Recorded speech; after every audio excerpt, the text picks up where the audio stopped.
on here. I don't think I've ever I got seen some these bougie cameras here, man. So Yeah. they're called iPhones. I don't know if you know what that is. Shit. Running Greensboro iPhone repair. Oh, word? What's up with the name of that your business? Greensboro iPhone Yeah. repair. Interesting. So, do you know anything about SEO, like search engine optimization? Yes, of course. So that's smart then. So yeah. when people type in like iPhone repair, Cheers, brother. Greensboro. Yeah. This is me breaking my fast, by the way. Oh, Yeah, okay. yeah. I haven't eaten at all. Hey, so look, you saved yourself for me. I saved myself. Oh for yeah, you didn't smoke, dude. Can we talk about the fact? Okay, so before this podcast, right, we were picking out what to drink, and we couldn't pick between whiskey sours and this margarita, which is actually really delicious. Delicious. Yeah, it's Made thank the you right to decision. whoever got me the Lunazil. Oh my god, brother. Thank you, god brother. What type of tequila you like? Favorite tequila? Dude, I'm not picky. Oh, okay. I'm a Casamigos guy now. Casamigos. It's so bougie though. Yeah. So expensive. But anyways, we were picking which type of liquor we were gonna drink, right? I was gonna be whiskey, you were gonna be tequila, or it was the other way around or something like that. We kept playing rock paper scissors. We tied like 7 times In a row. After What are the fourth fucking time- odds of that, dude? After the fourth time, I was like, "There's no way it's gonna happen And again." it just kept fucking going. rock paper. I was like, "What the fuck?" Let's talk about your business, man. You own Greensboro iPhone Repair. How the fuck did you do that at such a young age? Because you're what, 22 now? Just turned 22. Yeah. Happy late birthday again. Thank you. Thank Picked you. you up. We'll talk about that story another time. we'll bring it up. Oh, shit, I tried to erase that memory. Really? You want to closer? Yeah, just a little lower, really. Lower. Yeah, but yeah, keep going. What were you saying about the Greensboro iPhone Repair? When did you start that? So when I was like 9 or 10, the iPod Touch was huge in middle school, right? And all these kids around me, they kept breaking their screens on their iPod Touches. And So this was how old were you? This had to have been a long time ago. Yeah, 9 or 10. I was Dude, that's crazy. Yeah, 5th or 6th grade. Yeah, so I was 14, probably 13. Yeah. So No, a little bit lower, just barely. How much older are you than I'm me? 25, so you're 3 years older. Yeah. Than me. Yeah. So. Okay, you might so have just started a high lot school. of people were breaking their screens. Okay. Okay. On the iPod Touches, and I was like, you know what? This seems like something I can do. And I've always loved tech. I've always loved like opening stuff up, seeing what was going on inside of it, whatever. At 9 years old, you established this. Yeah, but you have to realize the first 2 or 3, I messed them up. Oh, man. You shit. know, like, What were those customers? so thankfully they weren't customers. It was broken iPods I had purchased on eBay to practice with. You're a fucking genius. Try my best, man. So this is out all at 9. Yeah. That's crazy. I even have a video on YouTube literally titled 9-Year-Old Fixing iPhone. Oh my god. so it's of you me just fixing- take it out completely, and do you buy new parts to put it in, or okay? Yeah, I've actually maintained a relationship with a supplier for screens pretty much throughout this entire time. Chinese? Of course. Yeah. How'd you know? Factory or no factory? We don't even know. We could never Warehouse. know. It has to be, dude. It has to be China. You know, like you know about like iPhone chips and all that made, and like it's pretty fucked up. But you know what? Foxconn, baby. But you know what? I'm happy with it. I'm happy with the iPhones. Okay. Hey, man. But- China. But here's the thing: people who China's argue scary about right that, right? Which I like. Obviously, we all want it to be humanitarian, right? But the prices would go up tremendously. So they'll argue, and they're like, "But why is the iPhone so expensive? 1,000, bro. If we did it in house, it would probably be 3,000." If I had to buy iPhone screens in the USA, I don't think I could make money as a business. Why? And can you? We'll dive back into the business thing. But why is it that Apple or even Best Buy or any of the ones that repair screens, per se, charge so much? Because what do you charge, first of all? Depends on the model. Let's give our most popular model an example. The iPhone 11. We fixed. Oh, that's the most popular? Most of Okay. those. We fixed those for $120. 120, and is that full screen? Full repair? screen, LCD, touch. Apple is, I believe, probably 200 or 180. I think it's $299. I $299. believe so. What the fuck? Yeah. Excuse me.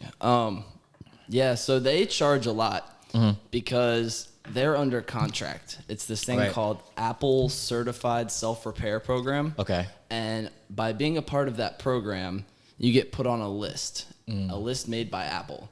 but you also have to abide by Apple's price laws, meaning that you have to set your price exactly what Apple says.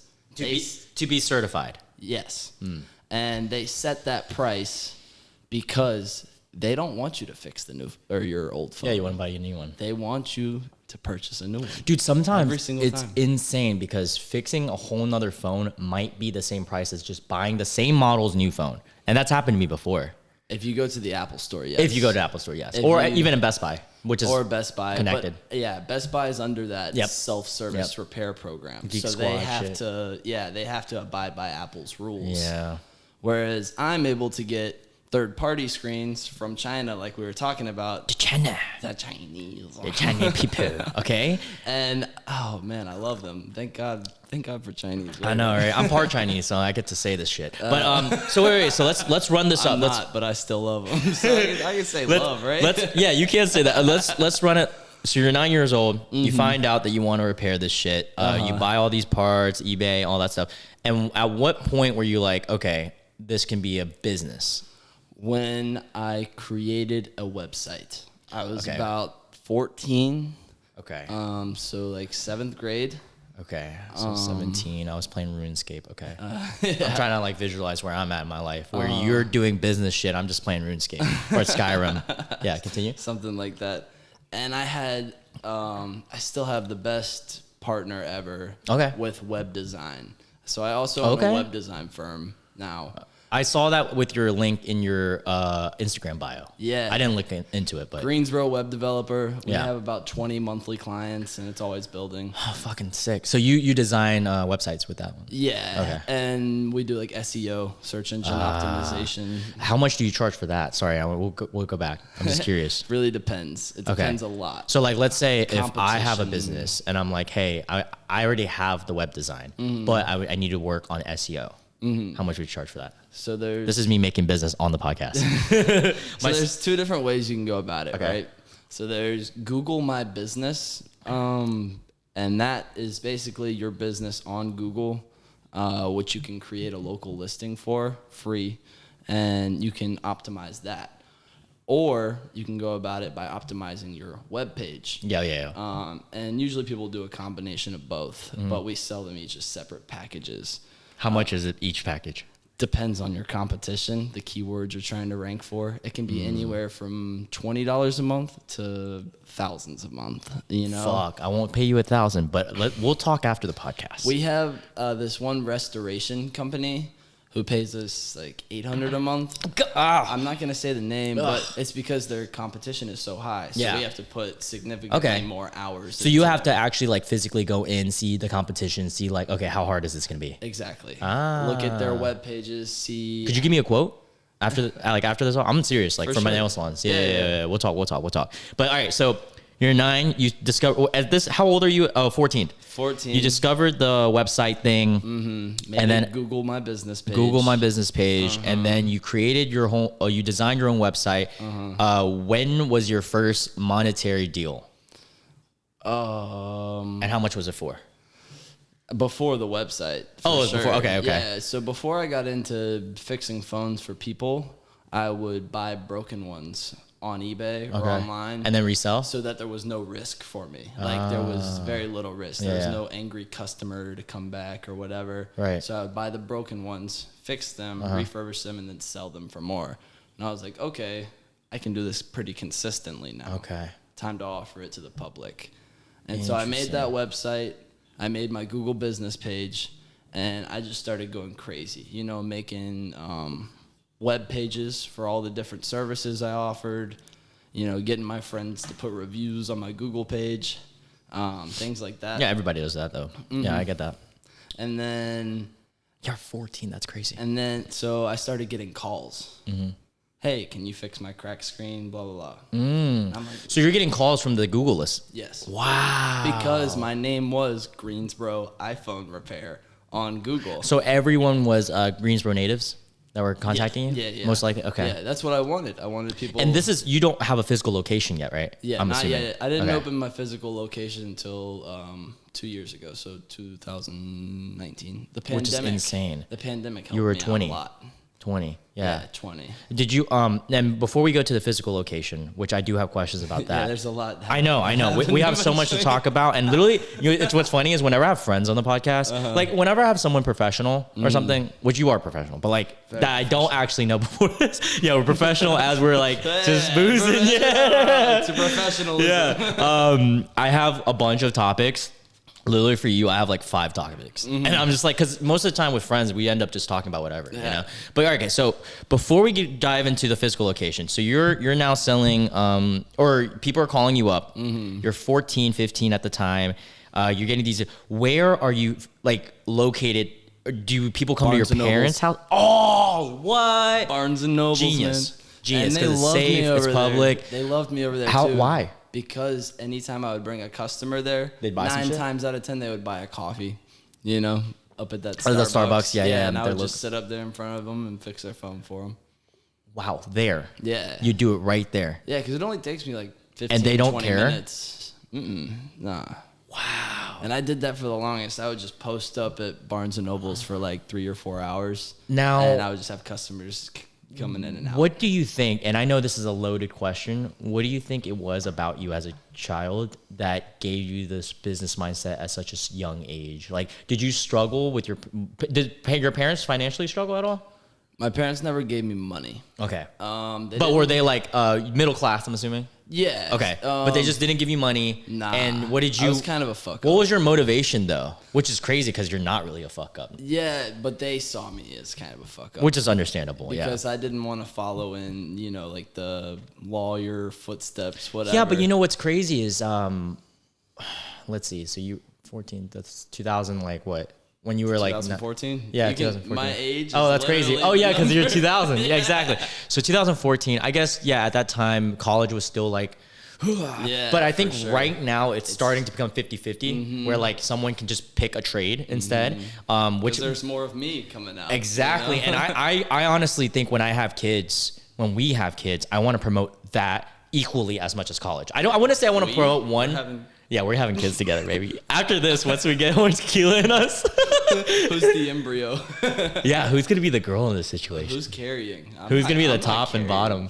I'll be bottom. All right, I'll be bottom. But Until yeah, you can so beat me 3 times in pool. what are we like 4-1? I beat you only once. I know I beat you once. Like that. Because it was a big moment in my life. We'll play after this shit. I fucked up. All right, so wait. We'll talk about pool too. I'm about to put that down on the list. But all right, hold up. All right, back. We're back.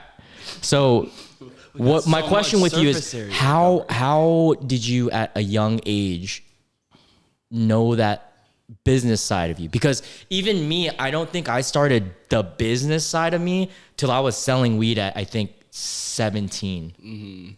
I think it's gotta be Minecraft. Really? Minecraft Swear servers. to God. Yeah, I started making Minecraft servers and I made ranks based off of like, you know, what you could get on the server. I'm gonna clean this little. I'm so. Oh, you gotta clean it, yeah. Yeah. No, so I made Minecraft servers and I think I And just loved that feeling. at what, of 9 or before? Before. What? Yeah, I was making And you were making real good money. money. Yeah. Because I know Minecraft, I know about that because my girlfriend was really big. Because at that era, when me and Zoran played Minecraft, it was during the beta. The servers weren't even a thing yet. For any of you Minecraft fans out there, I owned Raid's Network. I remained anonymous on the server, but we would have like 200 to 300 people playing. I wonder if my girlfriend played that. That'd be crazy. Yeah, we had like TNT Run, a few wow. custom games that me and my web dev partner now How did created. you? How at that age? Like, oh my god! Like, how did you learn that stuff? I would sit in front of the computer all day. And this is when Minecraft fully came out, right? Not the Yeah. beta. Okay. No, it was still in beta. Oh, it was still in beta. Yeah. Okay, so this is when me and Zoran were playing. Yeah, beta. Because we played during beta, which is For crazy. sure. Wow. And then Okay. I had like 6 different servers. How much money were you making off of that? I'd say like, Couple because I hundred? didn't have any overhead, man, I'd say like $1,000 a month. You were making $1,000 at what age? Like 8. You're bullshitting me, bro. Nah. $1,000 a month? I got like this like little. What did you spend your money on? I saved it. Okay, so you saved it, and then you did all this. How much did you make at this point with just the iPhone repairs before the physical location?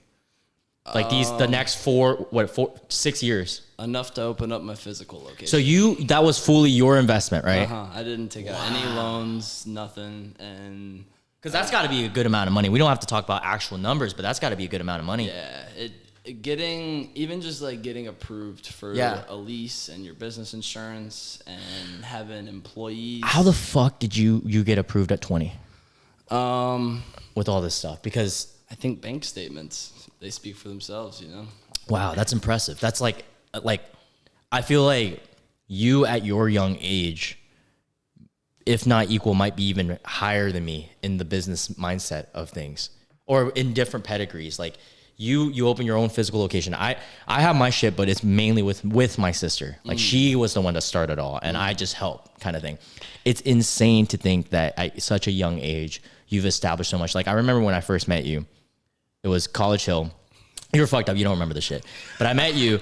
And blah, blah, blah, blah. Some time passed by, and I was like, oh, yeah, Fitz is really cool. Like Zoran, because Zoran had made music with you, I think, right? Yeah. And then Zoran was like, yeah, dude, he owns his own business. I was like, oh, no way. I was like, oh, how old is he? I was thinking you were like my age, honestly. And he was like, oh, he's 21 at the time. And I was like, what? And then he showed me your page and shit. I was like, that's insane. Because you were helping him with his computer and shit. Yeah, I really appreciate it, honestly. I don't really look at it like that too often. You know, I try to... But there's not a lot of people at such a young age that goes into the financial route of thinking, because you know if you give a 10-year-old money, they're probably gonna buy games, a nice right? car and games what was your vice back then, or did you not have any? I got addicted to Xanax really bad. So it was more drug route than even like gaming or anything. Yeah. Wow. I think my mind was just always running 100 miles an hour, and I was like always thinking, how could I do better? And were you prescribed or? Nah, never. Okay. So you would buy bars and you would just have a dealer buy bars. Is this okay to talk about, by the way? Yeah, I would buy them off the dark net. And I would buy like 1,000 of them at a time. Like bulk, yeah. And you'd get them for like 20 cents a pop, right? Really? So you could sell like 100 of them, make all your money back, and then just have 900. Did you ever sell those? What? Did you ever sell bars? Yeah. Nice. Yeah. So Xanax was your vice. Would you? For sure. Do you think? At what age were you starting on that? 15, probably. No, 14, I think 15. my first time I ever took any Xanax was actually I was late to Xanax. The Xanax I was late to. I think I was 20. When I was 15, it was like Future, Lil Pump, you know, like take a bar. Yeah. So do you think music was the influence? Oh, For wow. music and social media, giant influences. And I didn't know what I was doing to my body back What then. high school did you go to? Grimsley. Oh, that's a Xanax school too. Yeah. So that doesn't For help. sure. Yeah, Grimsley is a very Xanax driven But school. I am over 2 years Xanax clean. Cheers to that, brother. Hell yeah. Cheers to that. Yeah. And you know what? Hardest thing I ever got off of, besides nicotine, honestly. And you know what's crazy? Really? Yeah. You're still on nicotine? Nah. Oh, wow. How long? Like a week and a half. A week and a half. That's amazing, man. Yeah. Okay, let's talk about the Xanax thing, though. It's crazy to me. Xanax, is that classified as an opioid? It's a benzodiazepine. Okay.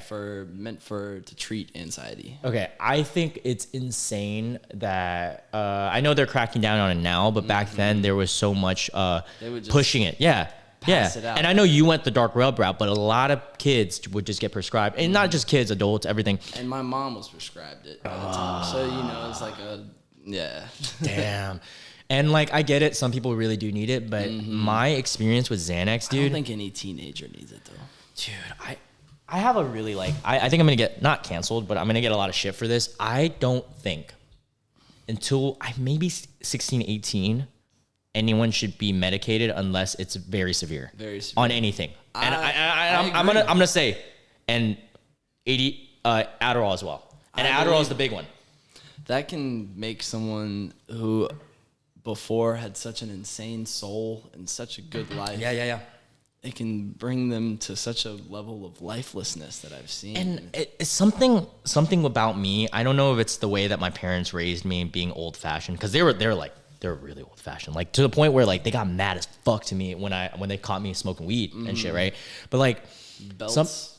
Belts way worse, bro. Like dude, I have into it. a comedy bit. I won't spill the whole bit because I am gonna do stand up. Yeah, I don't know if I ever told you. I don't. Okay, I haven't cool. heard this, but I'll come to your first stand up. No, not the first. I'm Why not not? inviting anyone to the first. Are you gonna do? Because I want to eat shit. Open mic night. Yeah, Okay. I want to eat shit the first few times. You got to. and then I'll invite people. You know what I'm saying? Because I don't want to rely on someone. Do you know Because who if I Lex see you, Friedman is?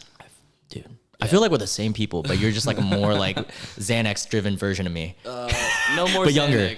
More No, like Xanax in the past. Oh, yeah. Like if I did Xanax in the past, I'd become you. Maybe. But Shit. like just white. But we played fucking rock, paper, scissors. We had the same fucking thing, bro. Our minds are on the same But planet. yeah, I love Lex Friedman, dude. Why? Because he was talking about wanting to do stand-up comedy and Yeah. wanting to not tell anybody Yeah, about nope. it. You were, and You it was literally- the I love exact Lex. same I thing love that Lex you so were much. saying. But yeah, so the stand. I have a bit where when I get punished, I won't ruin it all, but like pretty much, I would go to a white person's house and see their punishment, right? And it's just like, nice, you get grounded, ooh, cool, right? And when I get in trouble, they would do this thing. It's called Wigoi, where we'd be on our knees, and on the stand-up, I'll actually show it. On our knees, on our toes, and I'm talking like 8 years old, bro. Yeah. Put your hands up like this, and then your dad's watching a whole movie, and if you're staring at a wall, if your hands go down, he hits you each time, or if you cry. Damn. Yeah, it's crazy. So that's why How long would you have to keep your hands up? Oh, until he's done with the movie, I guess. I mean, it's whenever he's about to go to What bed. if he's watching like a 4-hour-long movie? I don't fucking know, bro. But I just remembered. I remembered Better like. hope he's not drinking a Red Bull or something. Have you ever seen the movie Unbroken? Nah. So there's this movie Unbroken about American soldiers during World War II. They go into a Korean camp, and then the Koreans, right? They make them hold up this stick. Same kind of thing. Right? Yeah. So like when I was watching that movie, everyone was like amazed, and I was over here like, this is like nothing. Normal. That's Yeah, normal and for the you. reason that like the Koreans were amazed is because they're not Vietnamese. They never went through that. So you're Vietnamese. Yeah, I'm Vietnamese. I'm Vietnamese with a little bit of like Chinese in some. Everybody's a little bit Chinese from. Vietnamese/Chinese. Yeah. What were we just? Oh yeah, Xanax, bro. Fucking Xanax, dude. No. This is why I dislike Xanax. It's such a strong drug, and I'm a lightweight. So when I did Xanax the first time, I did a queeb, so just a quarter, and like this is college. Like my friends were like, oh, let's. They were doing it like normal. Yeah. But they're also big boys, you know. I'm tiny. I think that was my issue. I was a little bit bigger, you know, and so I didn't really feel it. Like I would take like one, and it wouldn't really feel anything. Did you ever drink on it? Yeah, all the time. That's the fucking dude. I would take like 20 bars a day. 20 bars? How did you not die? I ended up in the ICU for a few weeks, and Was that your rock bottom or no? Yeah. The ICU? Yeah, for sure. The ICU was crazy. And they wouldn't let me out of... So they were feeding me... benzos. Zoran! Is that Z in the house? What the fuck is up, Kyle? Alright, but he finally got a laundry laundry basket. Dude, he was using a box for the longest, dude. This shit was fucking hilarious. I saw him walk into the fucking washer, and I was like, whoa, what are you doing? And he's like, oh, this is where I hold my clothes. Alright, but yeah. Clothes, or could you see the laundry like, coming out? Yeah, he's like, it was a little close. He was just sneaking it out. What's up, brother? How we living? Sorry, we got hella shit. You can put the food right there for right now. What? Or put it in a box. Right, be careful, brother. But yeah, all right. So Xannies, dude. So one time I took a Xanax, right? And Let's hear this. but 'Cause I you- don't remember any time I took a Xanax. fuck, 20 fucking bars. Is that the one that took you to the ICU? 20 No, I bars would do that daily. daily. Yeah, Fuck for a long bro. time. dude. And like one time, I remember I was trying to like get off. I think the I would shit. like die. My weight. If you drank on it, yeah. You didn't drink on it, right? Not when you when hit I was 20? taking that many. No, I would fall asleep before 20. like 7 p.m. Why 20? The tolerance? Yeah, you build up that tolerance, and the next thing you know, you're just kind of like coasting through life, right? And it just feels like butter, and you don't really have to worry about anything or anybody. That, And dude. yeah, you build I up think that I would die tolerance. after one. I've never taken a full. You don't need to. No, I don't. I don't recommend it to anybody. So here's the thing. So I have a couple Xanax stories. I'll just share them really fast. Go for my it. first experience was, I think my first experience was fine. The second experience was the one that made me stop doing it completely. So I took a queeb. We drank. It was a formal night. I used to be in a fraternity. I used to be a white boy, and so I was in a fraternity. We had a formal event, and I was kind of pissed at my that date. boy could pledge, huh? Right. Yeah, for real. I did, that's some stories too. But I did, I sucked some dicks, but I was just like, no gay shit. They emphasized that. They were like, all right, You gotta we'll suck do dick. shit. But no, they were like, but no, we don't do gay shit. Like they like really, to the point where I was like, are you sure? Like, are y'all gonna do some gay shit for real? But People anyways. who are most scared of gay shit oftentimes are gay. Yeah. closet gays. Oh. Tom Cruise. But it's pretty obvious. I'm probably gonna get taken down for that. Apparently, he's like really like adamant about not anyone saying he's gay. Oh. Yeah, it's crazy. Weird. Like South Park got a lawsuit because they made a joke and he won the lawsuit, or like he won something where they couldn't say straight up that he's gay, so they made an episode. Did you watch South Park? I watched some episodes. They made a fucking episode where Tom Cruise would stay in the closet, and they kept telling him to go out of the closet, but they never said that he was gay. They just said, "Yo, you have to come out the closet, Tom," and Tom's like, No, I'm staying here. But anyway, so first Xanax experience, I'm getting drunk. It's a Christmas formal event, and my date was kind of fucking sucked balls because she said, "Oh, I don't like the drink that you got," and shit. I was like, "Okay, fuck it." So I ended up taking that queeb, right? When you take Xanax, you can't taste alcohol.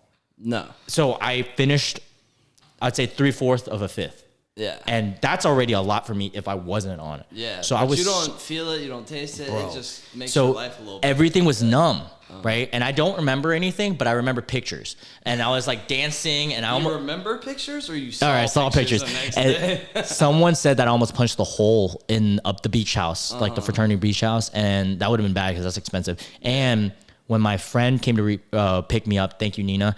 I almost broke her car door because like when I opened it, there was a car coming, and I almost it was like really close call.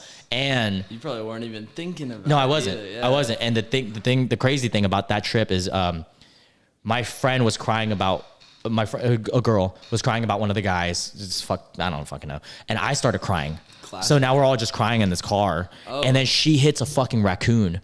And so her fucking bumper fall. And I'm on Xanax. So I'm just like, all crying. Yeah. Hit a raccoon. So and then after that, I was just like, dude, I can't do this anymore. This is just like, that's a heavy fucking drug. I never had a instance like that I remember. I'm sure they were there. Oh, I'm sure you had some crazy shit. Yeah. But you just don't remember it. That's crazy. Because that's what Xanax does. When you were in Grimsley, did you go to like the high school parties? Yeah. Okay. I wanted to ask, were you taking Xannies on those? Because I've been to a couple Grimsley parties, bro. Yeah. Way back though. Grimsley kids are wild. Yeah. They're druggies. Uh-huh. I remember how it was back in the day was like Western, our school, usually weed and alcohol mainly. And those are the tame ones, you know. Grimsley is where you want to go to take pills. Yeah, perks. Northwest is where you go to, or Northern. I don't know. One of those is like Coke. Yeah, you know it. The rich white boys. Oh man, I was gonna say it. I love how like it's so stereotyped and it's lasted that long, even from my years to yours. I might get canceled for this. Who gives a fuck? But I think cocaine is a girl's drug. I think it does something. What if I asked you, you want to do something else? Hell nah. Really? That's just for girls. You don't do that shit? Cocaine's fucked up. Nah. Why? I'm curious why you think it's for girls. Just curious. It just like sparks your dopamine a little bit. It does. Oh, yeah. Kind of makes you feel a little bit more powerful than you are. I think, okay, here's what Coke is to me. Mm-hmm. And you can say what you think of my opinion. Okay. I think it's like, have you ever done ammonia? Like smoked ammonia? I mean, not smoked, ammonia. Is that poppers? No. But I have ammonia. You want to try some? It's legal. I'll try it. It's legal. We'll try it at some point. Yeah. So it's just. Let's wait till we get some more business talk out of it. Right. So it's a chemical. It's a chemical that just like flares and bodybuilders use it and weightlifters use it, right? So like yes. Pump heavy, So that coffee, I think I saw that at things Strive like when I went to that gym. Coke is just an intense version of it. To me, it's like a very fast like and then it just dies out and that was it. I think it's overrated, so I'll agree with you in that sense. I don't think it's a girl's drug to me, but I do think it's overrated. It's overpriced. Girls, it's not overrated. I think it does something different in their brain. I think that's why the price is so high. I don't think the price should be that high. It should be legalized. It's called white girl for a reason. You know? I think drugs should be legalized. All drugs, yeah. Yes. And that you should have a purity tester when you buy it, and that I think you should be educated on it, no matter what. And there should be watch a safety video before. Yes, and there should be an open guns. Like, it's like exactly. All right, I'd like one heroin, please. I don't know about heroin, dude. That one's scary to me. Heroin's fucking less scary than these little pills that are going around these days, man. 100%. I would go heroin over a Xanax pill any day. Really? These days if I knew it was heroin, because these pure, yeah. These Xanax pills going around all have fentanyl. Well, that's the thing about that's the thing I was gonna say about drugs being legalized. The main reason I would think it would be regulated, and so if you don't buy it on the streets, you know what you're getting, and that's the same thing with weed nowadays, right? Which weed was always just weed, but like now when you go to a store and buy weed in California or something, you know you're gonna get that dank shit. It's not gonna be no mid shit. And that's what I like. Like, I feel like we should have at least certain states that provide that. Like, and it's not being sprayed with weird fertilizers. Exactly. In French Canada, they're practicing, I think it's a 2-year trial period where all drugs are decriminalized. Really? Yeah, which is interesting. I've seen that about MDMA, which I believe to be a very helpful drug. Is MDMA like Molly? Ecstasy, MDMA. I've done it. Yeah. Many times. I think that... I love Molly. Yeah, I think it can really help you out of dark situations. I would say that DMT and mushrooms have been the most helpful for me. I've done shrooms only once. Xanax addiction. Okay. I heard when you did mushrooms, how many did you take? I've done it multiple occasions. For the one that got you out?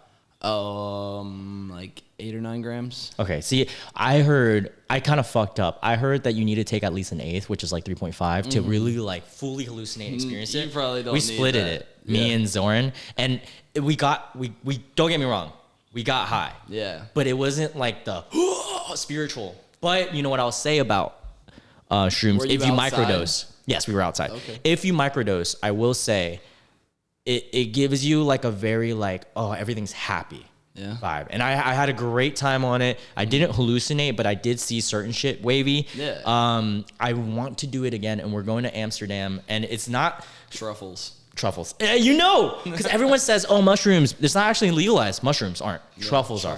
And we're going to trip on truffles, and we're going to see how that is. Or at least I am. That's going to be a great time. I think so. You'll have a blast. I want to be outside. outside. You're in somewhere comfortable. I want it to be outside, but he said we should be inside. I don't know how I feel. Somewhere comfortable with a lot of water, and you'll be Comfortable fine. with a lot of water. I mean, that's how it is with most drugs, though. Yeah. Like Molly, you want to be around a lot of water. For sure. And you got to force yourself to drink it sometimes because you won't want it. But you know in your head, you're like, I'm going to be dehydrated. Water. Yeah.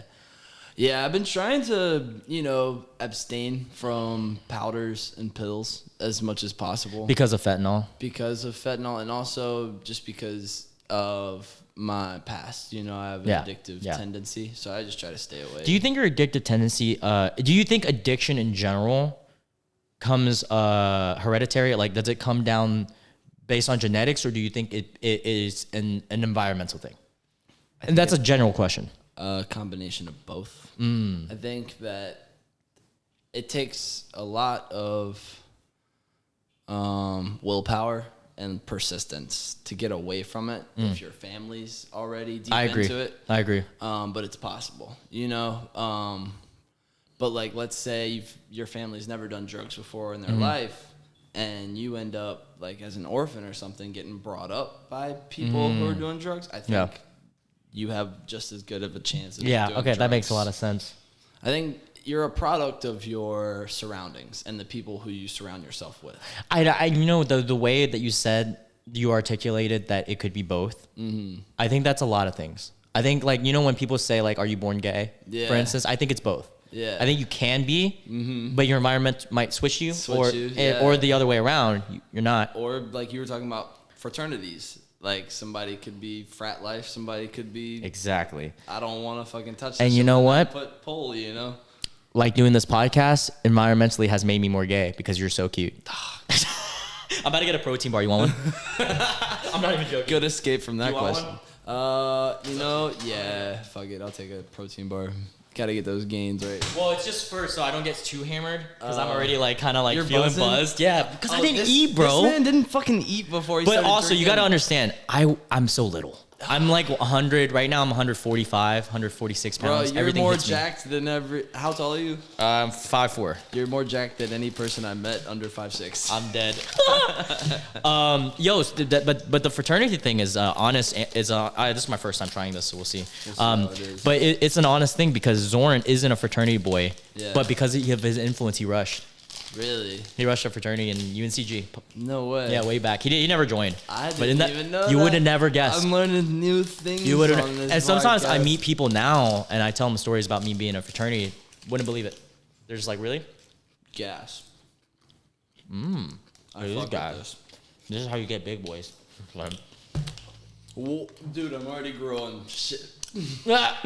What's your next business venture That's so that's something that I think about that you a can lot. talk about? That's something I think about a lot. I think right now I'm really learning how real business works. As far as, LLCs going public, building capital, building credit, all of those. I can teach you that. Man. The credit, I'm a credit nerd. Maintaining employees, how to train them correctly, systems and processes. Having systems and processes in place for your business is crucial. And so I'm kind of dialing that in before I venture into anything too crazy. Because then you can have someone running it. Exactly. It makes a lot of sense. Then I can kind of have I did that. AI mixed with my employees running my business. I didn't do AI, but I used to have to physically be at the nail salons and like run things. But thank you, Lana. Lana's my manager. She's amazing. She's in college still. She's way ahead of her age though. Yeah. She's a little bit younger than you, but she runs the shop like I would say almost as equal as if I were there. Really? So it's great. Whenever she's there, I feel comfortable. So are the nail salons 100% yours? No, they're 100% my sister's. However, we have a partnership deal where she has four. S-Corp? No, they're all LLCs under her name. Okay. She has 4 businesses. Yeah. I help her run 2 business fully. No, I help her fully run 1 nail salon. That's sick. I help my mom run the other nail salon, which she's like kind of the in-house manager.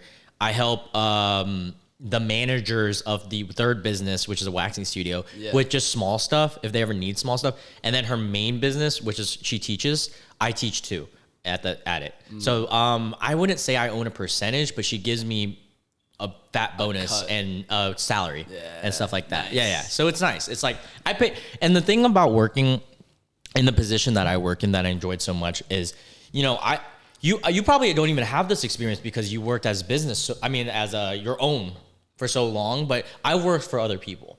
I've went from internships, selling fucking like literally phone sales of truck racks. Customized truck racks. I used to do that. I went to cold calling people. Yeah, cold calling, like straight up. How many calls would you hit a day?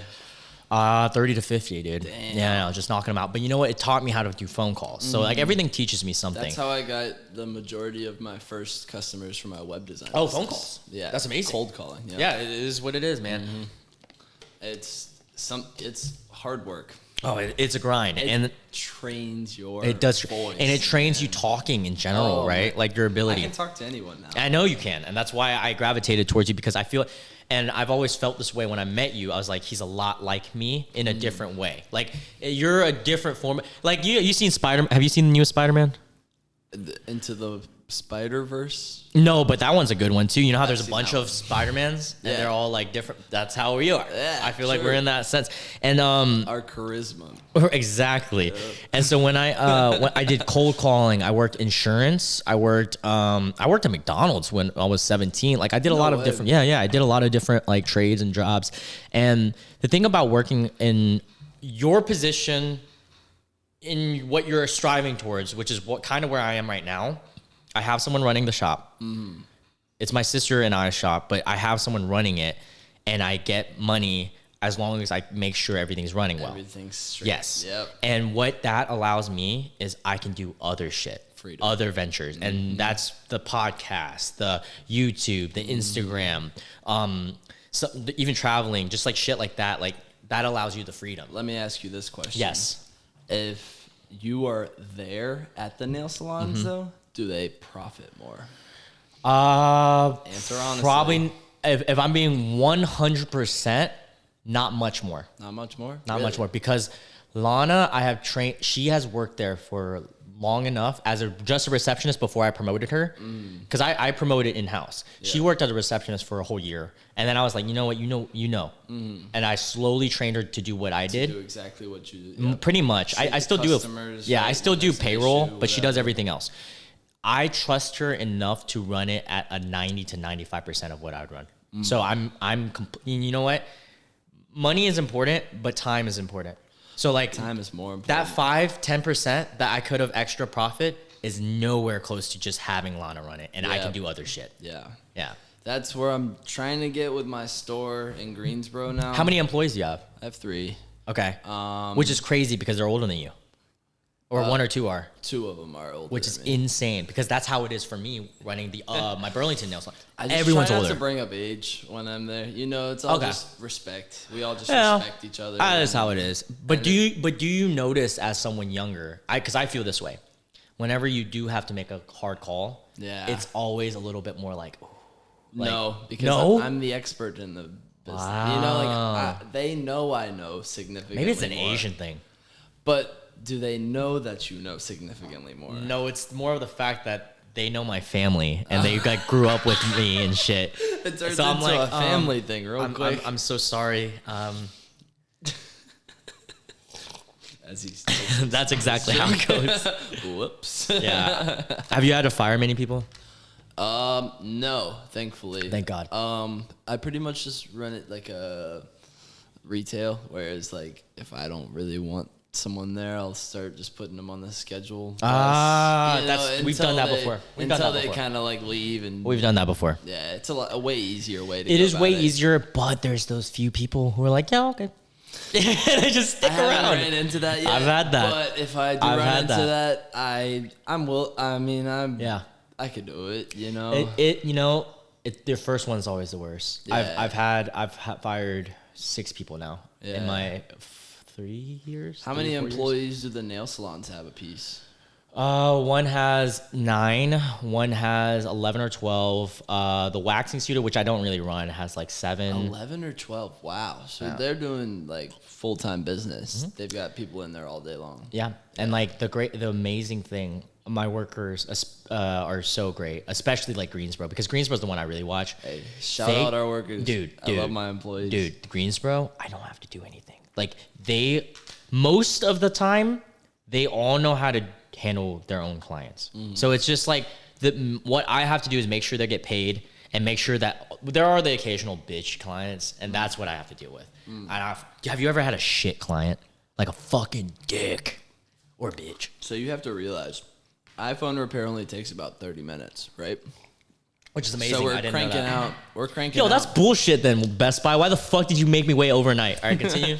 So we're cranking out like anywhere from 5 to 20 phones a day. Yeah. So you do the math, right? There's hundreds of people coming in my store a week. Right. Out of those 100 people, a select percentage of them are going to be assholes. And so it's got to be rare to have an asshole in the iPhone repair business. Yeah, because they want their phone. Yeah. They want their phone fixed. But you still run into them, man. Like, oh yeah, if it's not Karens. If it's not like a Karen or just someone who like expects way more than what they're paying for. Yeah.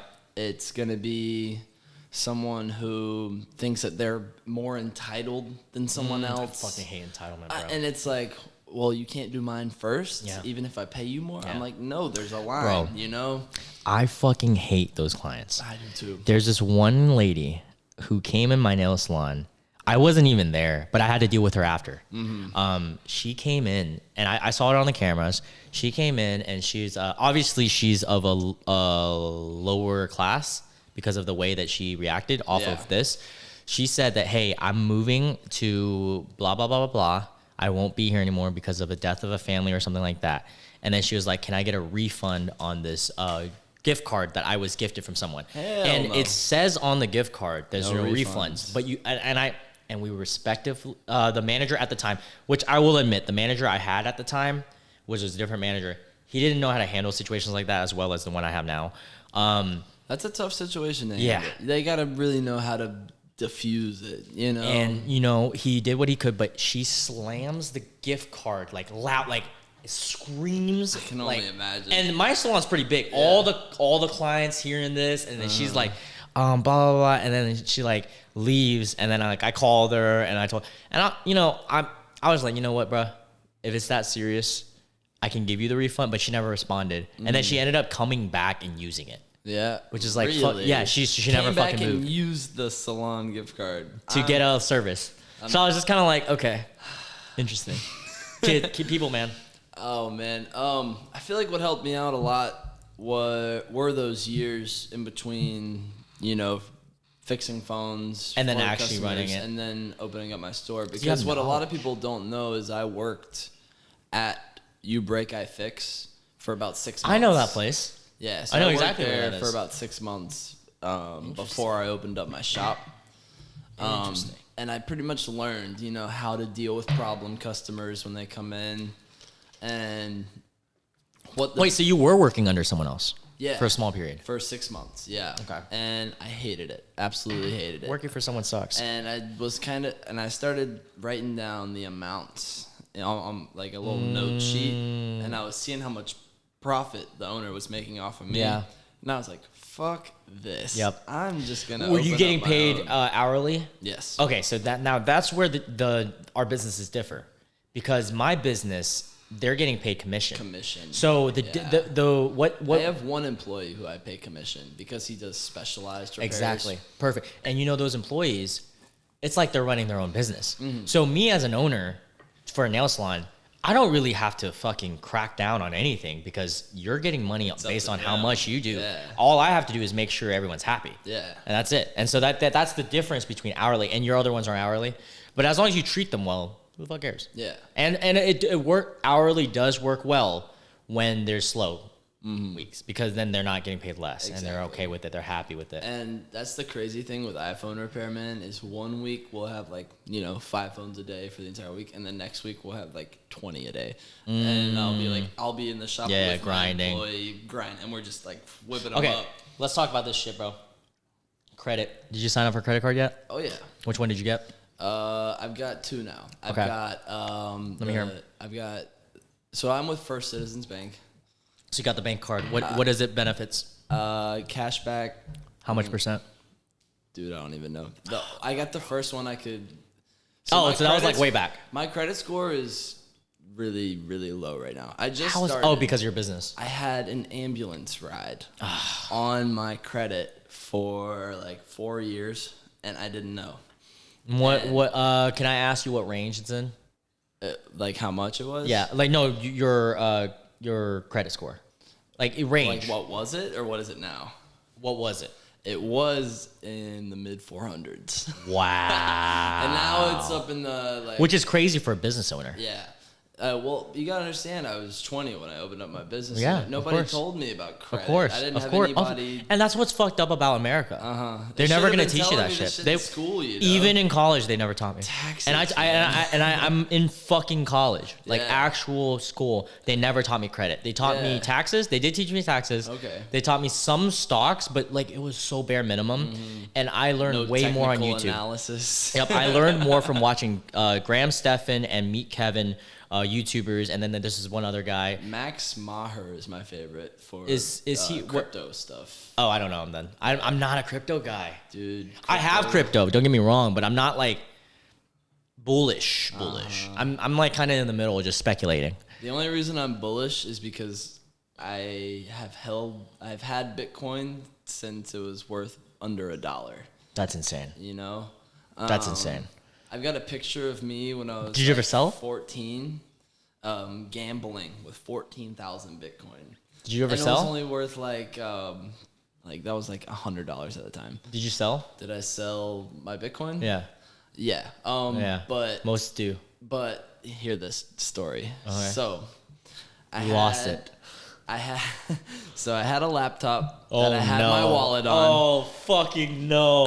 I was joking, bro. And I had an external hard drive, too. Because I was like, all right, just in case I'm going to back all my Bitcoin and Dogecoin up to this. Oh, you had Doge back then? Dude, I mined Dogecoin for 2 or 3 years before it was anybody knew anything. I had a Dogecoin t-shirt. Wow. 2012, because they were trying to sponsor bobsled team, a Jamaican Wow. bobsled team. And this was before it was worth anything. Like you were 12 years old. Yeah. I That's just insane. really loved crypto. I thought it was cool. You know, and it's great. How did you even find crypto at that age, though? Reddit. Yeah, loved Reddit. Reddit is big. Reddit, and we would have like Skype group chats. Wow. But It's so crazy that this is what you were doing in your free time. I wasn't much of a social person. No, I get that, but like you never went down the gaming route. You never went down. I did Minecraft, but I wanted to make money doing it. Yeah, which is know? insane. I wish I was like that.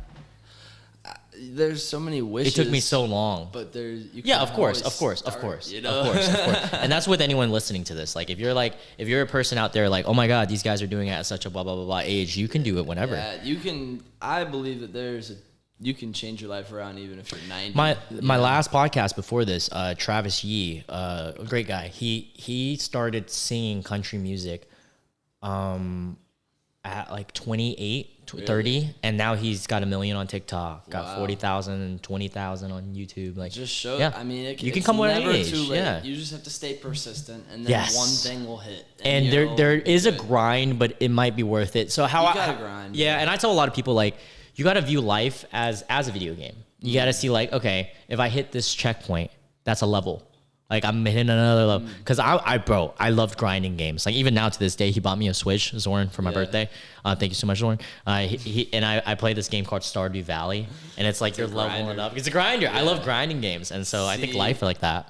I kind of already think of life like that, so Yeah. I don't like those kind of games. You didn't want to I hustle. want to enjoy myself, man. Yeah. I already grinded. So enough. nowadays, like when you're enjoying yourself, what are you doing besides hanging? I'll play Rocket League. Oh, Zoran told me that you're big on Rocket League. And I'll make music. Are you competitive Rocket League? Mm-hmm. Fuck, dude. I'm gonna be honest. I've played it 3 times in my life. Oh, man. But I know I've watched it. I watched the competitions. fun. I know. Do you know Moist Critical No. or Penguins Zero? Whatever. Yes. Yeah. Dude, I he started owns watching him before he blew up. Oh, I found him late. Have you seen his videos where he does like the old games? I've seen all his shit, bro. I Have you fucking seen love the one him. where there's the guy swimming on the track? No. That But one. I know what you're talking about, the old game ones. Yeah. Where he'll like kind of trash on them, but he like low key likes some of them. And shit. Dude, He would do like voiceovers of he the owns an characters. E Rocket League team. Really? And That's how I kind of got into it. Oh, okay. Yeah, he owns his own E Rocket League team, and he like goes support them, and like Word. because like, you can own a team, sponsor all of them, pay them all, and then like winnings you get a split and shit, and like it's like a legit business, dude. Esports, bro, it's crazy. It is. You didn't let me finish my story. Sorry, which about, one are we at? I'm so sorry. I don't even know where we're at. My Bitcoin and my Oh my Dogecoin, God, let's bro. go back. Yeah. So I had it all on an external hard drive Right. and a Oh, laptop. no. My dumbass decides to bring both items with me to a trip that I was going on to Costa Rica. Oh no. And we rented this Airbnb, and I left the back door unlocked. Somebody came in, stole all of the electronics. And you know what's out of that crazy? place. I bet you they don't even know that there's Bitcoin. In No, they probably just reset everything and just sold it as is. There's you can so still much check lost the blockchain, Yeah. and there's 122 Bitcoin in that Oh my wallet. God, that's millionaire, Yeah, multi-millionaire. yeah, and there was 1 million Dogecoin on the wallet too. Wow. Which is still a lot, but it's lesser. yeah. It's lesser now. Lesser now. That's crazy. It's insane to me. What the fuck? How did you get onto all this, man? This is just Reddit, man. Internet. It's crazy. Dude, just hopping in Skype chats. The guy who I run my web dev business with now, he Yeah. lives in upstate New York. Yeah. I've never met him in person. Yeah. We talk every single day. Dude, this is a true lesson for all you kids listening to this podcast. Don't be like me and touch grass. Just stay inside and just be a fucking internet boy like this guy. This is how you become real success right here. Oh man, yeah, but I was then touching you grass. overwork yourself. That's true. At the age that you were grinding, making thousands, I was touching grass, playing soccer with my friends, and like stupid shit, like playing RuneScape. RuneScape. I never got into RuneScape. Well, it's another grinding game. Yeah. That's why, but you wouldn't like it. Let's talk about this. Let's talk about Swatted. You got swatted. You don't have to say why or anything, but how was that experience? I'll tell you the first time. I'll tell you why I got swatted. Okay. The first time. So Minecraft, right? yeah, so I had that server, right? Raids Network. And you got raided. Pretty much the most popular part of the server was factions, where you could like team up with people and raid other people's bases and stuff. Right, that's fun. And there was this one group who was like really big. They had a crazy big faction, and they somehow found like my personal phone number. Oh no! Of my home phone at the time, and they called it, and my dad answered. Fuck! And they were like, "Fitz is bullying me." They were like telling my dad all these crazy stories. Some bullshit, dude. And they found me on Skype. And they were like, if you don't give us admin access to your server, we're going to send the police to your house. Oh, my God. And I was like, no way. They're bluffing. They're bluffing like fuck. So I go to sleep. It's like 11 or 12. I think they're bullshitting. I'm like, there's no way they have my address. How in the world?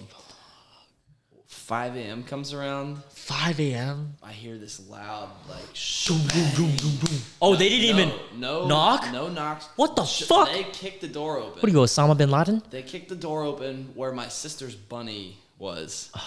And they... Poor bunny. I'm not going to talk about the bunny.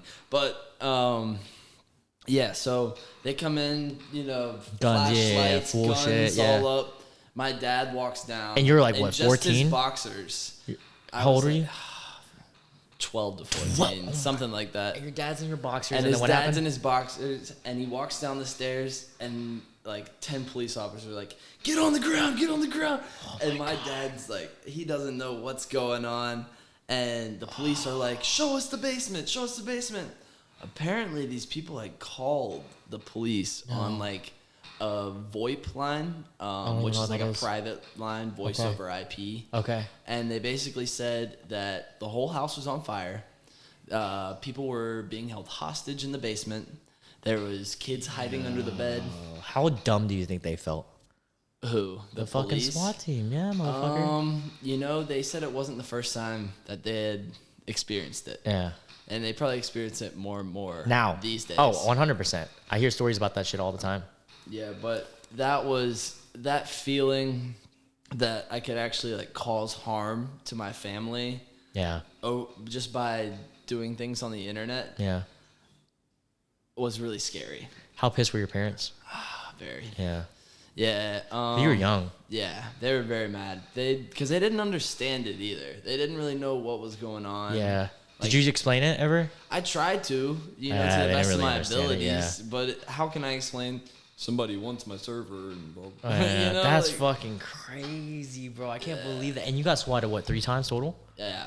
What the And after the 3rd time, they're like, all right, we're putting all of your phone numbers on a list. On a SWAT. Yeah. They do that. I've heard about. Yeah. I've heard about that. So like whenever someone does put it on, they'll at least screen it. And then they'll call someone. They'll call to those make numbers sure. to make sure that it's an actual emergency. And they called like a few times after that. And insane. Yeah. Hold on, I gotta pee. I'll be right back. Take a piss, bro. And we are back. How the fuck did you get swatted 3 times? I've never been swatted. No one swat me, please. I don't even know how they would ever find me. So back That's crazy. These days, this is like early internet kind of. Okay. There's this thing now called Who Is Protection. I'm gonna bring this up a little bit. Do it. Nowadays there's this thing called Who Is Protection when you buy a domain. And a domain is basically like how you access a website. Yes. Like a .com or a .net or a .org. Before Who Is Protection, you could go on who.is, type in a domain name, and literally see who registered the domain. And it would show their first name, last name, I see, their phone number, the address. Did they ever fix that? With. Yeah. Okay. There's Who Is Protection now. This was before all of that. You know what's crazy to me is when I was a kid, and I never knew this. When I was a kid, you would do HTTP, and then now there's PS, and then you would search up why was that a thing, and then you realize how much unprotected domains and servers there were like back then. Crazy, bro. And it's crazy that you know that all this at such a like back then. Obviously now it's like okay, that's cool, but back then it was a learning lesson for sure. Every time it's been something like that, whether I got scammed for $1,000 or whatever. It was always a learning lesson. And Jesus. like you said, treat life like a video game. It is, yeah. If you take a loss in a video game, are you gonna quit the video game? Depends on the game. I'll just kill myself. If it's a game you really like. Suicide awareness. I'm just joking. All right, but yeah. Sometimes I just really don't want to be here. Stop before I get canceled. God damn, man, losing $1,000. Yeah, no, I got scammed for thousands of dollars. For what? Multiple How did you get times. scammed? I would, try to buy Bitcoin weird ways. Slow scams. Yeah, I would. Not the African Prince scams. Never. Nigeria. I was smart. But I would still fall for the.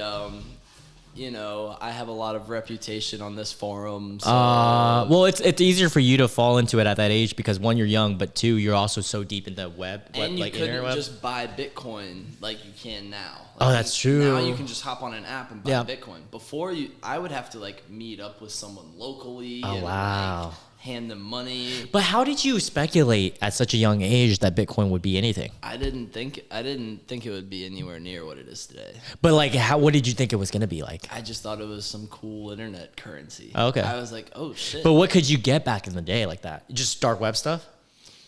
Because I know you could do dark web stuff. Yeah. Okay. And Dude, the dark web is fucking weird. yeah.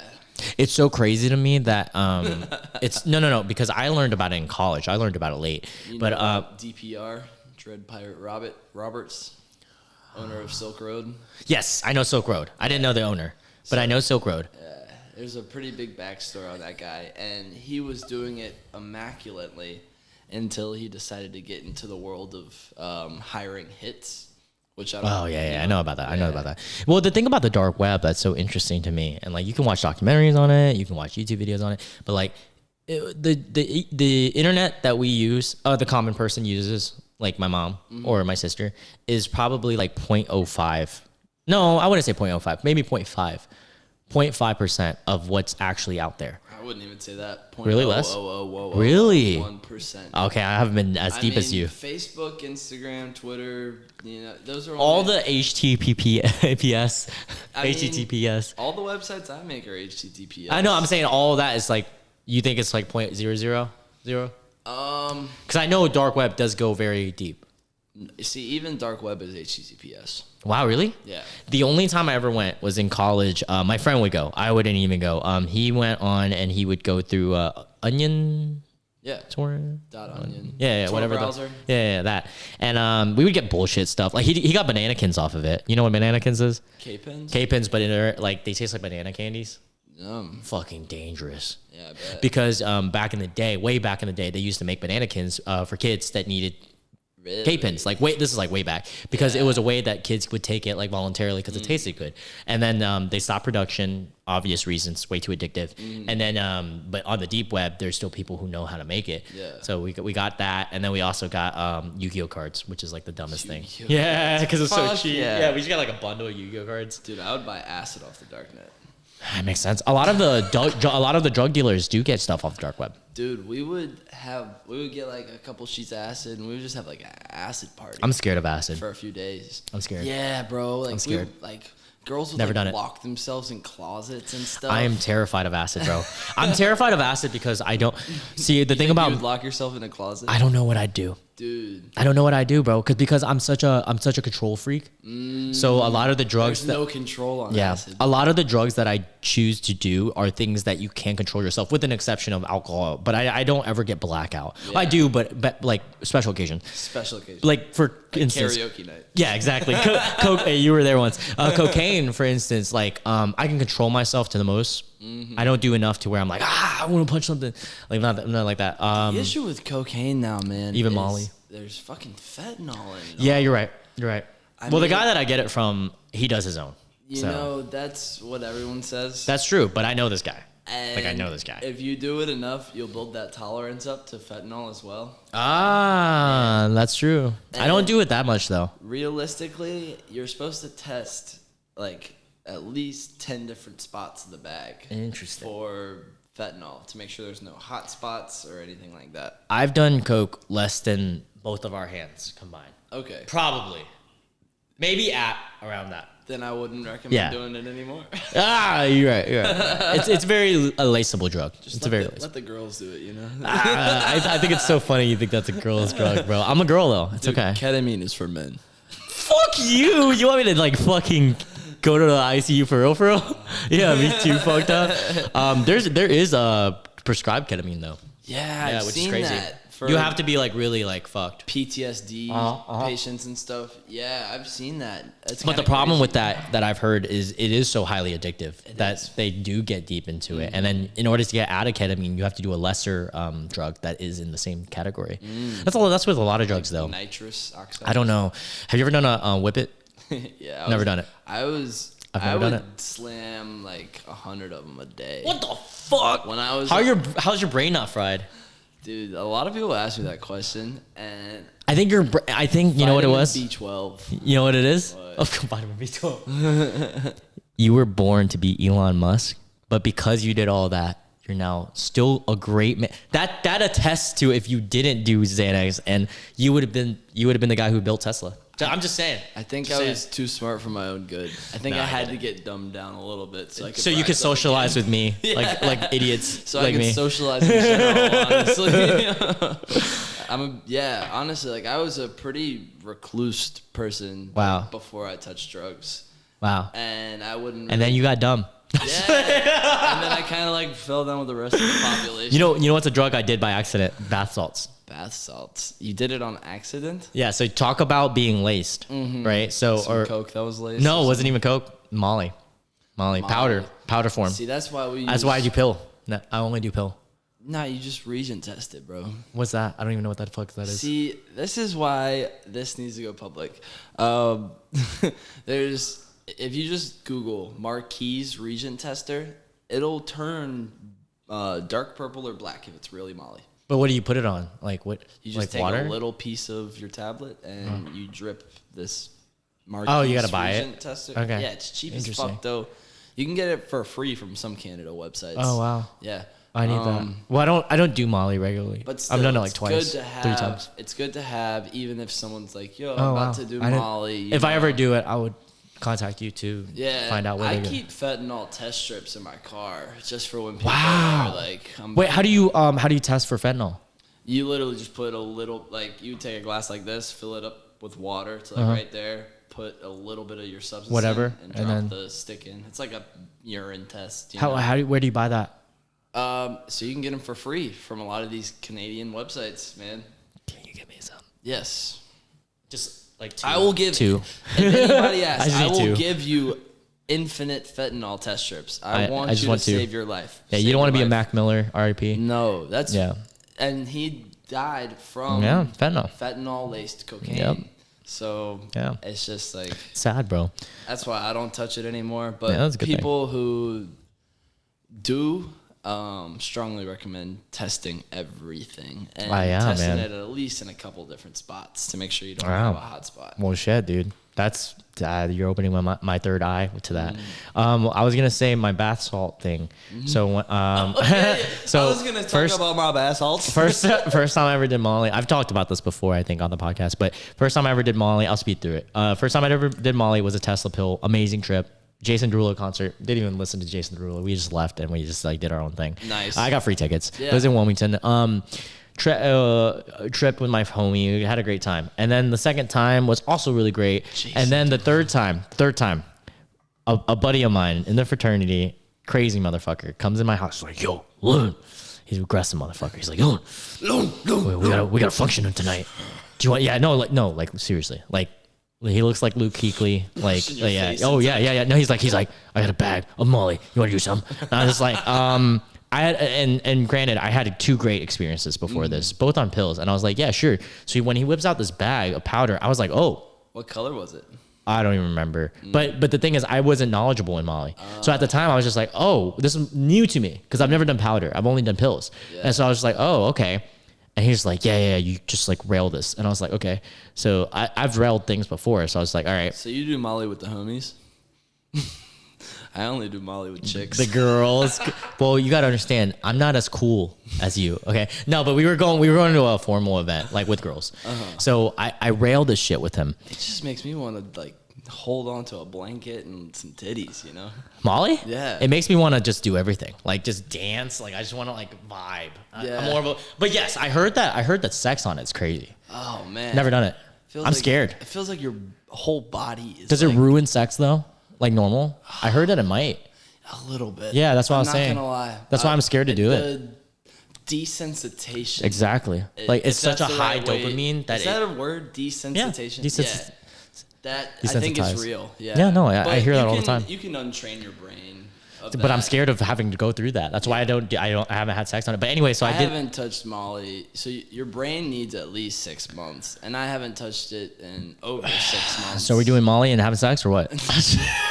No. So anyways, I'm not doing any Molly for a good period of time. Right. So I'm railing this shit, right? And so you snorted it. Yeah, snorted it. Molly. Oh, well, this time I did. He like broke it down. Fucking like. It broke. No, it absolutely destroyed. No. It absolutely destroyed. Like borderline nosebleed. Absolutely. But we broke it down and then we sniffed it and then I went to such dumb decision. I went to pick up my ride, my date. Picked her up. She doesn't know that I'm tripping, right? Yeah. So I drive home. I drive home and I'm over here like. Vibe. So bath salt's very similar to Molly. Just like when you picked me up on my birthday. Yeah, bro. So we'll talk about that too. But so I'm like vibe, boom, boom, boom, like my everything, and my date's like talking to me, but I'm kind of like yeah. And then we go to this the party house. I make it safely, and then I told her, oh yeah, by the way, I rode some Molly, and she's like, what the fuck, you drove me, blah, blah, blah, blah, blah. I was like, we made it safe. And so we go into here, I'm having a great time. So what I'll say about bath salts is it's so similar to Molly, and I'll show you how I figured out it was bath salt, by the way. It's so similar to Molly at first. It's like a very enhanced Molly. So I'm thinking like, oh my God, this is like the best Molly ever. And Molly usually lasts a few hours before you start slowly coming down, or like even like 2 hours, 3 hours.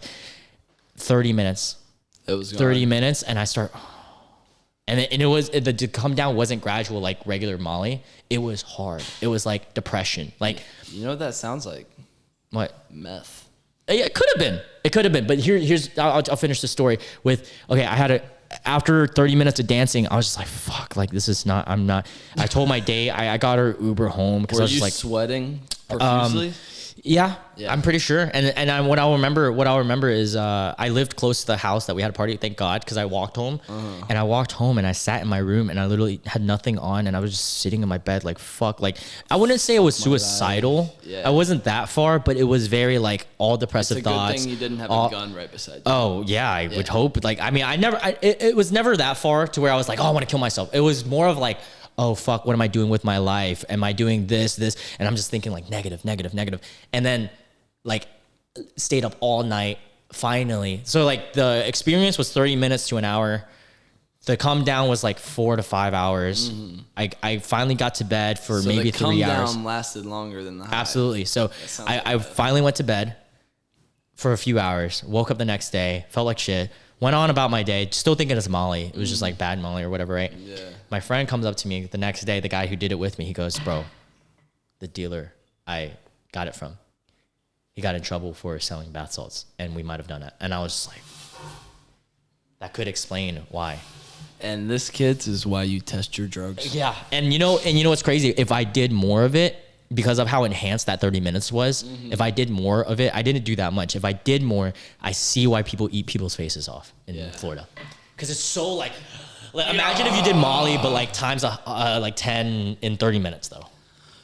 Yeah, I can't even really bring myself back to that because I've been trying to, think about like sobriety.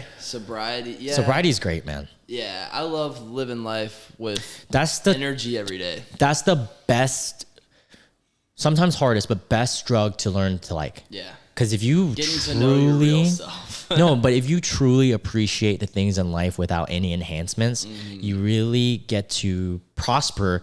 And this goes even as far as coffee. Like I have an addiction for coffee. Really? I do. I really do. See, I've never had that. Please don't. With coffee. It's so dark. Caffeine. It's so deep, bro. Is it really? I have to drink it every day almost. Every day? Almost. I take breaks whenever I get tattoos. And yesterday, me and Zoran got a matching tat. Really? Yeah. So because let me see it. Yeah, man. It's a Toon World from Yu-Gi-Oh. Oh, that's so sick. Yeah, so whenever I get tatted, I don't drink coffee because I had a bad experience with my knee tat. I was leaking, and it was like the smallest tattoo. It was leaking because I drank coffee. Yeah, normally people drink like alcohol before they get It's a terrible idea actually because it's the same effect as coffee. It thins your blood, so more blood is prone to go out. So I don't drink coffee on those days, but I feel like shit all day because of the dependency. Damn. Yeah. And coffee is nowhere close to Molly, any of this shit. But what I will say is dependency. You can still create dependency. And that's why I wish I was fully sober. But I am glad I don't have addictive traits. I don't get addicted to alcohol. I am addicted to coffee, but I wouldn't say I'm addicted to anything else, which is great. I go on spurts where I don't drink at all. Yeah, me too. Yeah. And I remember. That I can go. Yeah, alcohol is not my drug of choice. My drug of choice is benzos. What? Like That's crazy. Yeah, I'm still Never taken one. I'm Xanax is a benzo. Oh, okay. Sorry, I have taken one. So I'm still prescribed Klonopin. Oh, but it's a taper program. So Okay. it's like a to long low term. Yeah, it's a long term detox. What else is considered benzo then? Because I didn't know. So you got Xanax. Okay, You got which I've done. Klonopin. So your Bananakin, K-pens. I've done that. Yeah, you got let's see, like lorazepam, Never heard of that. Ativan. Never heard of that. They're all like sleeping Dude, meds. this is slightly off subject. You know the shit that TJ's prescribed to? Klonopin. No. He's prescribed to like a ADHD. Atazine. So my friend took it. My friend took that same drug, and like TJ's prescribed. But my friend took it with you, and he told me his experience, and I was like, dude, I don't ever want to go through that. I mean, because homie told us it was Adderall. Yeah. And I mean, you think something's one thing, and you take it. He literally told me it was like doing blow over and over and over. Yeah, all night long. So you pretty much did coke again, you little white girl. I know. It was not a good feeling, man. And that's fucking legal. Why is not real coke legal? I don't want to fucking understand. That shit's fucking legal, dude. And honestly, cocaine being illegal makes cartels rich. It makes cartels rich. And dude, if we can learn how to tax it, bro, we fix a lot of our problems. Yeah. You're right. Music. You do a lot of on your side. You don't play games. You don't do any of that, but you make music. I make a lot of music, man. Music. How did you fall so deep into music, man? I've been making music. So I was a drummer. What was your SoundCloud again? What is your SoundCloud? I mean, so you can go to like SoundCloud.com/Fitzw. Fitzw. But if you just type in Fitz, it'll pop up. Your last name's Wyatt, right? Yeah. It's Wyatt. Yeah, that's Wyatt. Yeah, I actually just released an EP not too long ago called Highest in the Room. VCR mode is what it's called, actually. Highest in the Room is one of the songs on it. And Z mixed all of the songs on that. Hell yeah. Yeah. But yeah, so tell me about how did you start this journey into music? What was your biggest influence? Things like this. So growing up, I listened to pretty much exclusively Green Day and Blink-182. Fuck, dude, that's why I know I liked you. I always knew I loved you because my whole life to this day, I never grew out of the punk phase. And so I wanted to be a drummer so bad. And so I begged my parents. I was like, can I please get a drum set for my birthday? Like 8th grade, or like, not 8th grade, but like 8 years old. And I was taking lessons. Drumming? I took drum lessons since I was from like 8 to 19. How good are you still? I've played in a few bands. You know? know? Hell yeah. Yeah. I have a good friend that's a drummer. I feel like I'm pretty good, but I don't want to, tote my own ego too much. Shout out to Tosh the drummer. He was one of my first podcasts ever, and I'm blessed that he even came on my podcast. He's so much bigger than me. He drummed for Machine Gun Kelly once. Oh, hell yeah. Yeah, like some top name people. Travis sick. Barker is, crazy shit. But so I have a respect for drummers because a lot of people don't understand what actually comes into drumming. You have to have not only a natural talent, you have to work at understanding rhythm and understanding how to hop on anyone. Because I feel like drummers, you're the Swiss Army knife. You have to hop into whatever the track is and make it sound good. Yeah. That's the crazy thing. For sure. But I will say, drumming, I think, is one of the easier instruments to learn. But compared to what, though? Compared to maybe like guitar, maybe. bass or guitar, yeah. Just because, all right, so Keep going. This is a pretty. This is a joke that I heard the other day. It says, "What do you call somebody who wants to hang around a group of musicians?" Groupie. A drummer. It's because it doesn't take a whole lot of skill to. It doesn't take a whole lot of skill to play a simple beat, like a boom. Okay, a simple one, yeah. But if you're You know? doing an intricate shit, Yeah, intricate stuff. It definitely takes a lot of time, effort, talent. And so I was learning how to play the drum set. Middle school band comes around. I'm like, Nice. whatever. I want to be a percussionist. You have to start on something else. So I started on trumpet. Wait, you couldn't start on. No, you had to like earn the percussion. Wait, you did trumpet? I did trumpet. Yeah. For a little bit, yeah. I did baritone first, but then Oh, I did yeah, we trumpet were for a little bit.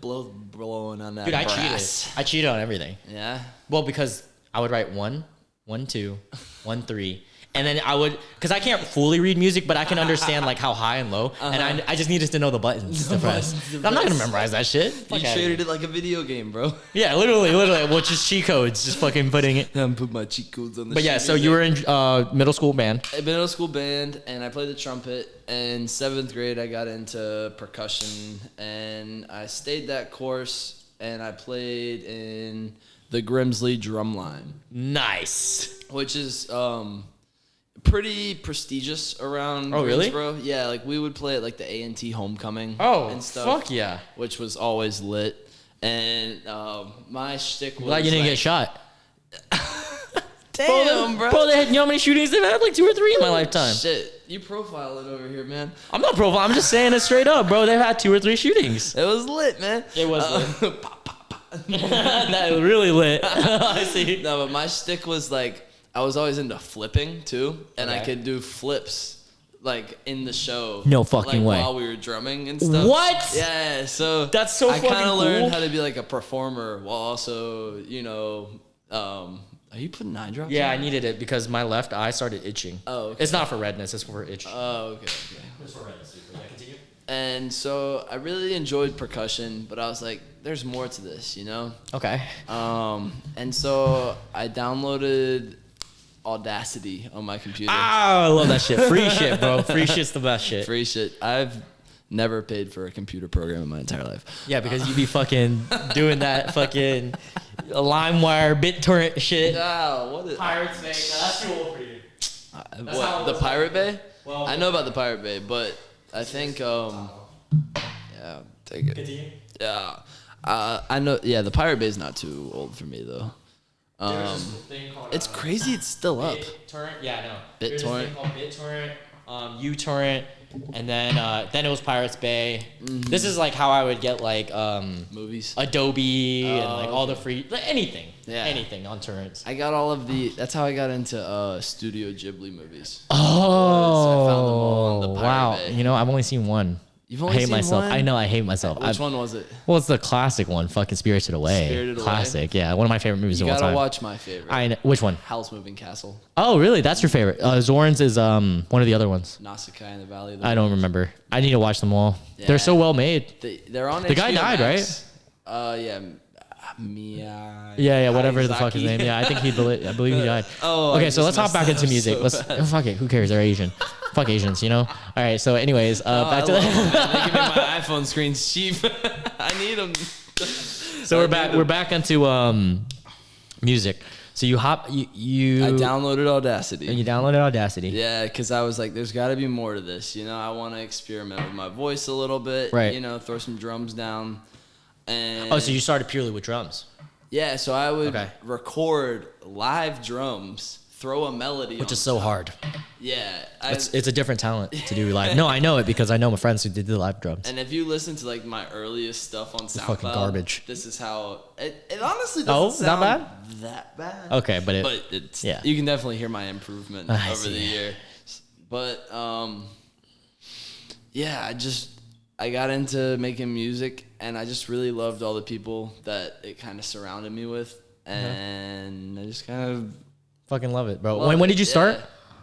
I guess How old were you? Drums or vocals? No, music. Like actually, like starting music, I would say making high your own. school, probably. Wow. So okay. Wow, that's amazing. That's actually kind of long ago. Yeah, a while. Yeah. Yeah. Okay. I never really spent much time into the marketing side of the music. Well, marketing is just a whole nother thing. That's why there's labels. Because, and also, if I ever wanted to put time into marketing, Right. I was going to put it into my business. That was making money. So do you think maybe that's in your next business venture? Is music? Mm-hmm.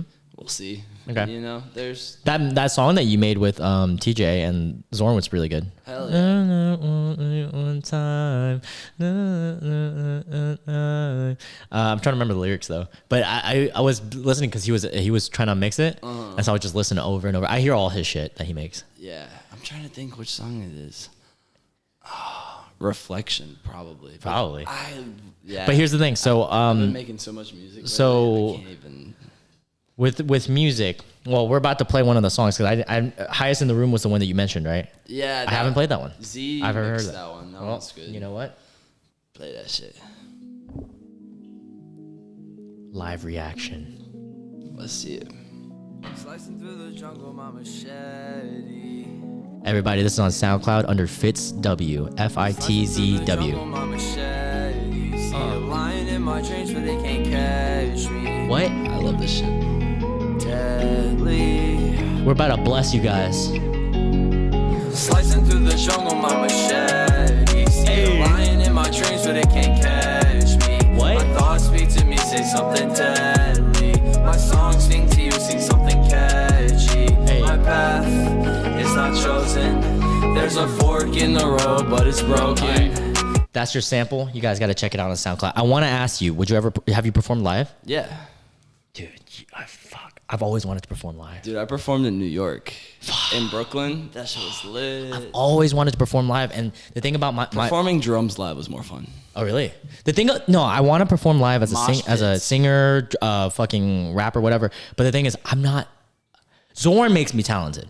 Zoran is a wizard, but if by itself, I'm not talented enough. You gotta- Musically, no. You just bring the energy then. No, I That's it. am for sure. But I always told him that if he ever did he wanted to do. This was before we met you actually. Ztopia. This is before COVID.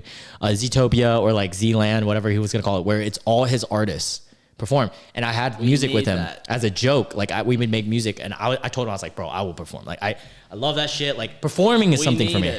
We I want could. The amount of people we could gather in one space. Absolutely, bro. I would perform, dude. I'd perform have you ever heard the music we made?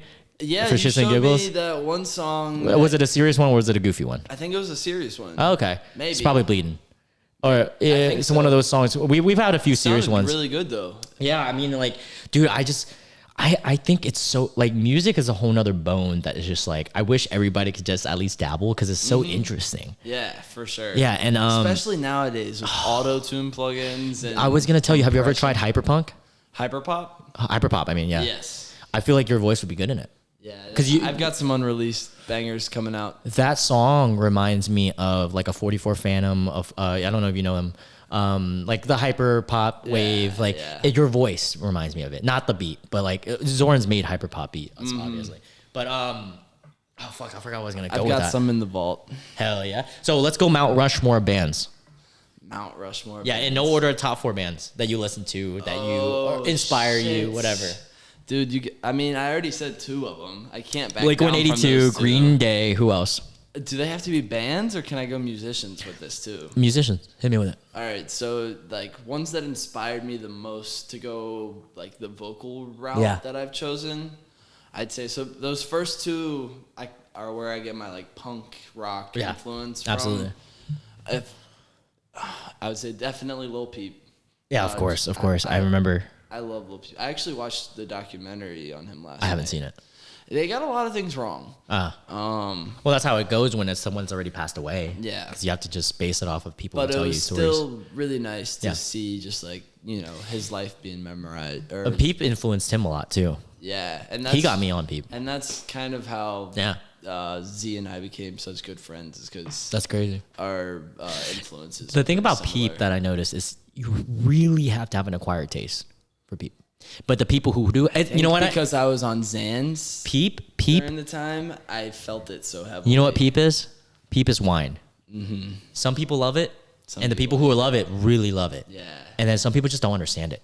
You know, I don't really like wine, to be real, but I like Peep. Oh, So it's like I was about to. It's I like thought that. You were about to say. No. that you I don't like Peep. I don't really like wine. But so you I know don't what? like Peep. But you know what? It's like, like beer, it took me time to acquire that. Yeah. When I first heard Peep, I didn't like it. He showed me, and then I'm gonna be honest, and I criticize me if you want. It was his popular ones that got me into him. Yeah. Like a Spotlight, like the pop ones, and then I started listening to it. Yeah. Switchblades. And then I started listening to everything else. I was like, you know what? He's talented. He's very, and that's the same way with XXXTentacion. I didn't know. It took me until he fucking died to when I really liked him. On my That's for Juice. No, it was for X and now it's for Juice too. Interesting. It's for I both. wanted to get the X heart somewhere on my sleeve, the little like broken heart. Yes. because I really You like should. that. X, yeah, I will. What was I gonna say about the music? Fuck, I forgot. I still got number 4. Those What? were 3. That was, we went. You asked for my 4. Oh, that's what it was. Okay. Getting your own question. Hell yeah, I forget, bro. I'm fucked up now. All right, let's go. Tequila, Damn, bro. I gotta catch Tequila. up, bro. I'm not even almost buzzed. But you gotta I drink would- twice as much as me because you're twice as big. Oh shit, Yeah. man. But yeah, all right. So I didn't know I was getting we got drunk. Blink, Lil Peep, Green Day. Who are we missing? Bro, I would say in my top right Your now, lifetime, yeah. or in my life. Lifetime. Influences. Lifetime, just like overall. Yeah, I'd probably say Juice or X. Juice or It's- X. We'll, Juice or we'll, X. we'll put that into one category. In one That's category? fine. That's fine. Yeah. Damn, well, Juice. that Juice kind- was inspired by X. Tremendously.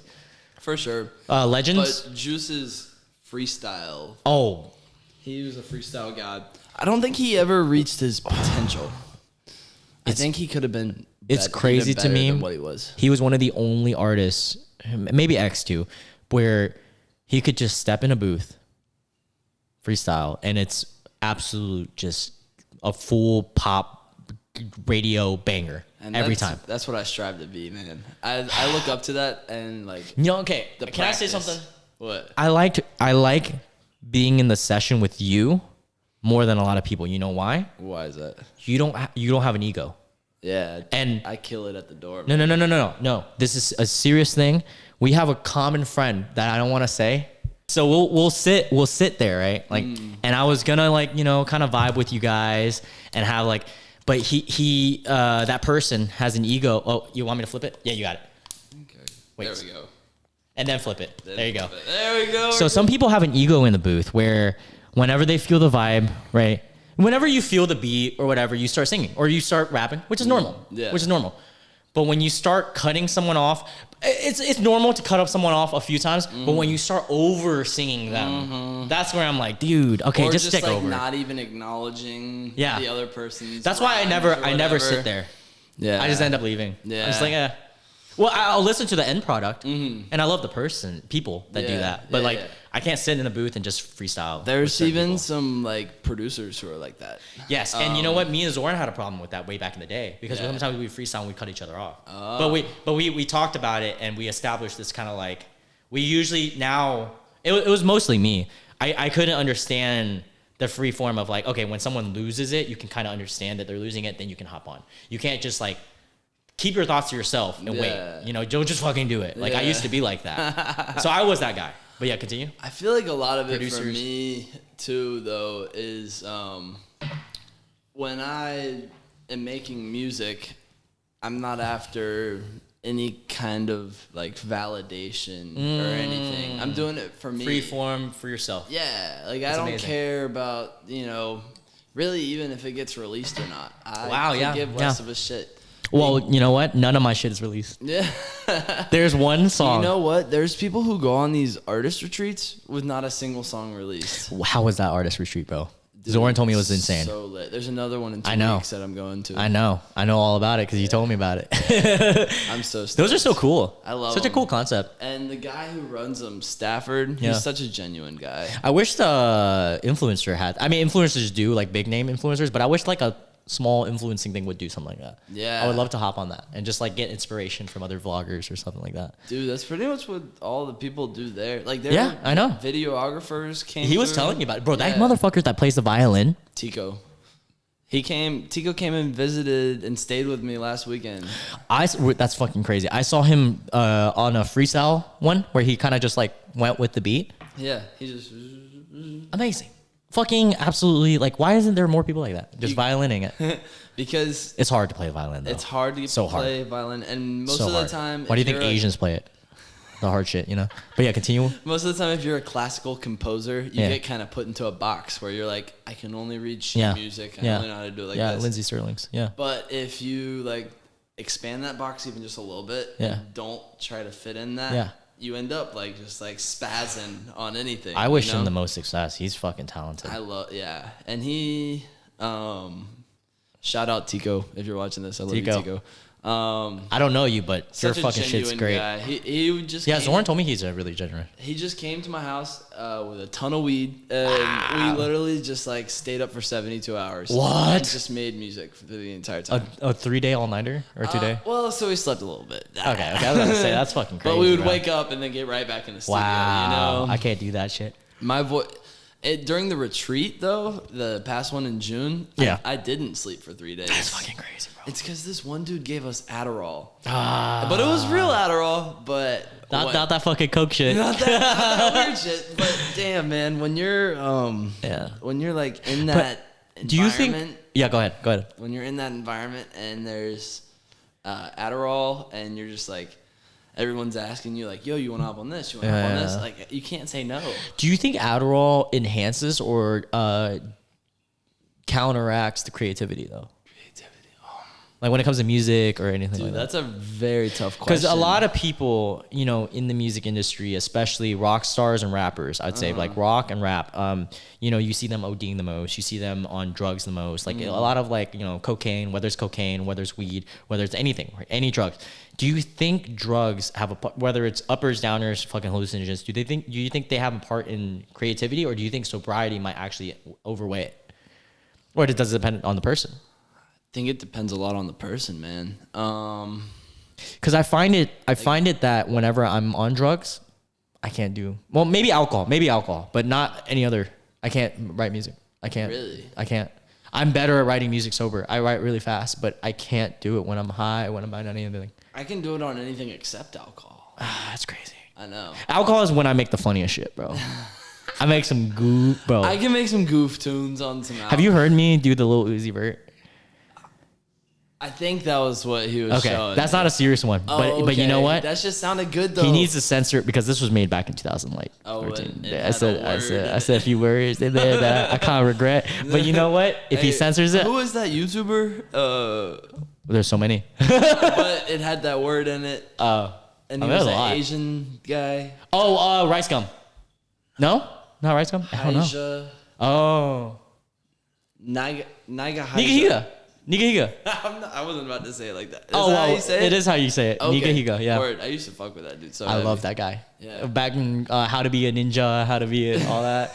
That was my guy. You know, like that he was one of the inspirations I got into. You know, me and Zoran made a YouTube channel back in the day. Really? Way back. Yep. I'll show you one day. It's still out. It's still in public. Yep. Some of our videos. What kind of videos would you So the thing is, I learned at a young age, I always wanted to be somewhat entertaining, whether it's the stand-up, whether it's YouTube, whether it's the podcast. I always learned that. So at middle school, I didn't really know Zoran. I knew of him. He lived in my neighborhood. He actually used to be my school bully. He was a bully in our elementary school. Yeah, he was just like that cool kid. He would fight you and shit? No, it's more of like, you want to put your head down and just walk by him, because if he's like, what's up, bitch? Like, what's up, little pussy? Like, you know, he's that type. And I'm just like, I'm sorry. This is way back, right? And which is crazy because I bully him now. Yeah. But anyway, so he's so quiet. Yeah, he's such a nice guy now. But like, it's crazy because he used to be the cool skater boy bully kid, and so we knew each other. Why and does skater boy and bully I don't know. have to go hand in hand? I don't know. So middle school comes around, and I just started my YouTube channel. I started making like goofy skits. I was always a skit guy. So I did this one where Mario in public. I dressed up as Mario.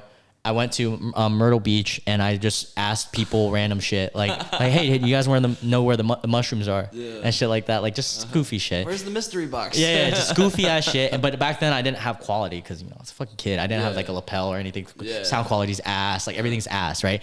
But that's how you learn though. Exactly. So I did that, and then Zoran one day was skateboarding with this guy named Pooty, who was also a cool kid in my neighborhood, and they were like, "Yo, don't you have a half pipe or quarter pipe?" Pooty, yeah. His literally name is his last name is Pooty or something like that. I don't know, his nickname.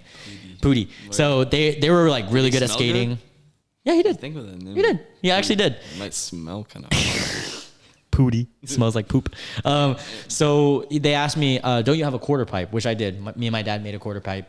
We used to skate. And so I was like, yeah. And they're like, oh, can we borrow it? So I was like, yeah. And then they're like, why don't you skate with us? So I skated with them. You had a ramp? Just a quarter pipe, like nothing crazy. A fresh park or something? Yeah. No, nothing. Like you literally just bring it out to the road. Like nothing crazy. But me and my dad built it with 2x4s and like. Oh, nice. Yeah. Really my dad. But anyway, so we quarter piped a little bit, ollies and shit, And then Zoran, at the end of the session, Zoran was like, yo, don't you have a YouTube? And I was like, yeah. And I was like, you have a YouTube too.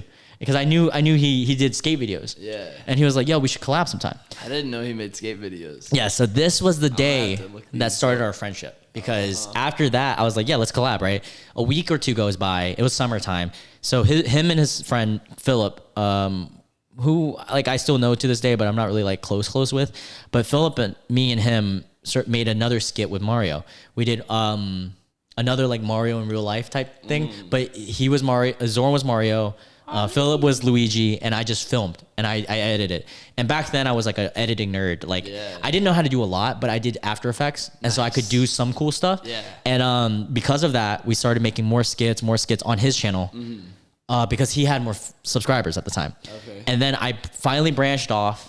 And then I made like a video of saying like how many goodbye. Subscribers are we talking about here? Oh, like a couple hundred, like nothing, which is big to us back then. Well, the thing that really hit us off. How many does your podcast have right now? Nearly 1,000. Yeah. Which is how much Greensboro iPhone repair has. Oh, that's amazing. Yeah. But the thing about podcasting I learned is it's really hard to get followers on podcasts, but they're loyal. Once you start the snowball effect, indeed, that exponential growth. Indeed, because my main channel has 5,000, but this one only has 1,000. But we're getting there. What do you do on your main channel? I used to do food vlogs. Oh, food. Not my main one now.